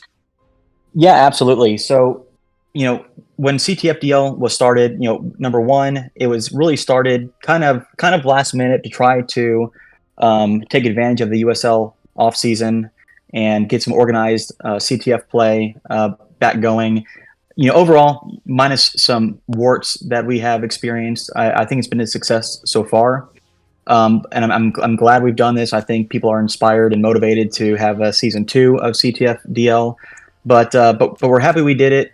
Certainly, we had some issues with some bracket stuff, from the beginning of developing the bracket to some of the seeding. I know the first game tonight we had an issue. We've got a bunch of new referees that have volunteered to contribute this go around. And between you guys doing the commentating, between the referees that maybe have never even refereed in SOE or previous iterations of Infantry or never refereed at all, stepping up to contribute. We've got people like Soup that is building a website. We've got people working on Discord. Revenge through all that drama has done a great job with the Discord up to this point.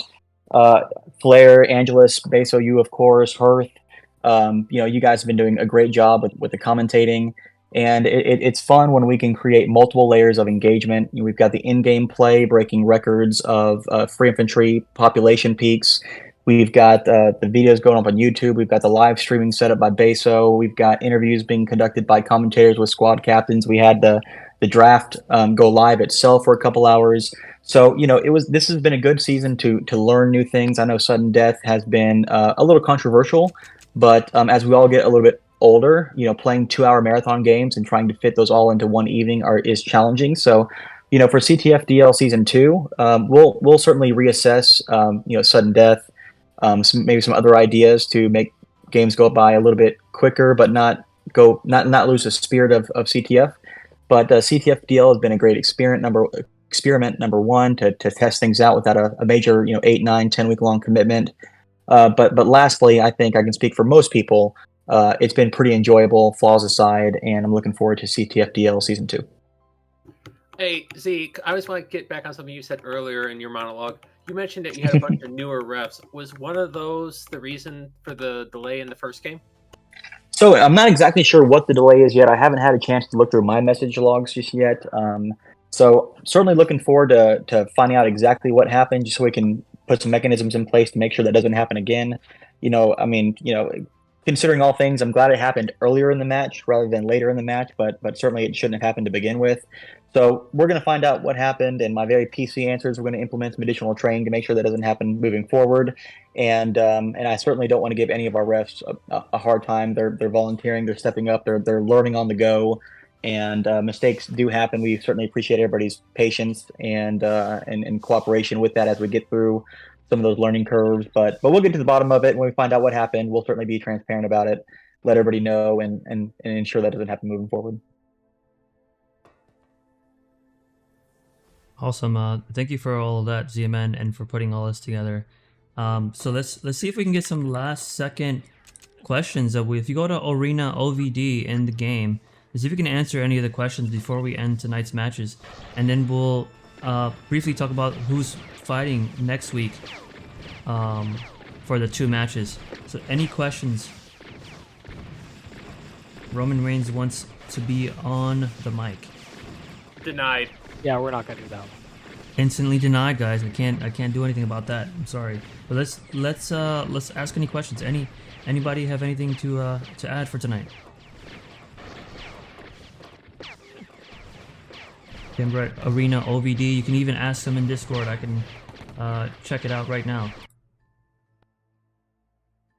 Well, as you guys are waiting for any questions to come through, I'm going to echo what Verb is saying. Beso, Angelus, Hearth, Flair, when he was here, just the quality of the commentating is great. Beso, your stream setup is incredibly professional, engaging, and this is CTF at another level. And I couldn't be more thankful and grateful for the effort you all are putting in, the time you all are putting in to do this. And between Beso kind of facilitating things and Angelus and Hearth, bouncing in with their analysis and explanations of what's going on, not only is it entertaining for us veteran players, but it's educational for the newer players that are trying to get involved. So, I mean, absolute home runs, guys. I can't thank y'all enough. Appreciate all the kind words, man. Yeah, I And would echo that. definitely couldn't have done it especially with for without And Inch. Beso's taking on and most of the work with this. You know, he's putting together the production, he's running it. We're just talking about the game that we like to nerd out occasionally. That being said, I will not be available this week, so I will wish good luck to the participating squads. Big football fans, Sunday Night Football is going to take priority for me, but hopefully I'll have some good commentary to come back and listen to after the games next week. Yep, Angela supports a shitty team, the Detroit Lions, so wish him the best of luck. Upcoming Super Bowl champions, thanks, Earth. Let me lower the volume over here of this infantry game, and let's see how we can ask some questions here, or answer the questions rather. Mystic Gohan says, moving forward with the success the CTFDL has had bringing out numbers, can we expect another? And if so, do you have a time frame for when? That's a great question. What is the time frame looking like? Z, do we still have you? Can anybody confirm or on any of that? Yeah, sure. No, I'll answer that, and I'll be quick. So USL offseason, or USL season's 8 weeks long. CTFDL will take place in the next USL offseason. Between now and then, we're going to be working on making some changes to the maps, getting community feedback regarding what changes are going to be approved or modified or for next CTFDL. But in between now and then, certainly we're going to continue the active OBDs and mixes, and then additionally, we're looking at incorporating some smaller tournaments as well between now and then, related to dueling tournaments, possibly for cash buy-ins and cash payouts for depending upon how many people register. We're looking at a total infantry flagging tournament, a PC dodgeball tournament for a little bit more of a laid-back casual play. But certainly we are hoping for an increased CTFDL Season 2. I would love to have closer to the 140 mark for registrations and get 8 teams going. That's kind of the goal. But yeah, CTFDL will definitely be around again. Awesome. Roman Reigns did add a comment, maybe not a question, but the captains being the 6 best players. Any comments on that, guys?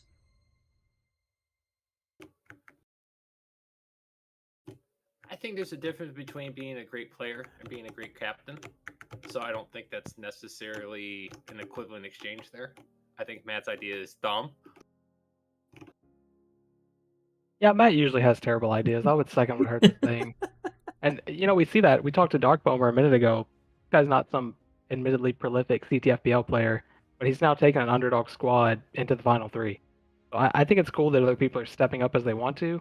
I don't like trying to force people into it, because you may get the best strategic player, but ego comes into play, and it's like they're not good with new players and whatnot, whereas in this draft league, it's not supposed to be uber competitive. It's an opportunity for people to get playtime and whatnot. So I like allowing people to volunteer for it and show what they can do in the leader position.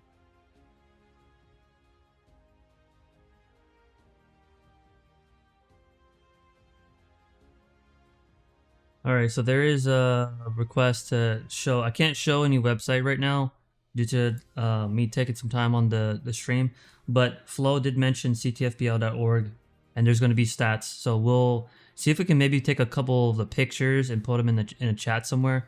Unfortunately, won't be able to show that on stream, but correct that there's a website out there, ctfbl.org, that is going to have some stats for tonight, and it'll be interesting to see. Any other questions, guys, before we round it out? Oh yeah, we do have a Woj bomb. It turned out it was actually ZMN who timed the game that caused the restart. It was confirmed by Ace. Whoa. Well, ZMN is a newer referee, so hopefully he enjoys that training regimen that he's about to go through. Yeah, he's still new to the community and everything. I'd go easy on him. Definitely some breaking news by essentially a Woj bomb. I mean, we didn't expect that after ZMN's long speech, but apparently he didn't want to take his own blame for that. Curious why he didn't do that. So we'll have to maybe have Gene Serator kind of comment on that next week. Well, it's always easier to just plant evidence as opposed to owning up to your mistakes. That's going in a terrible direction. Well, guys, this was great. Let's do it again sometime. Yeah.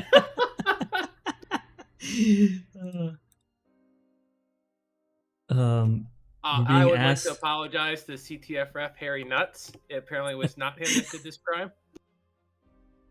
Yeah, I will not apologize to anyone except ZMN, who's now being slandered without proper evidence, and I think we should end everything right now.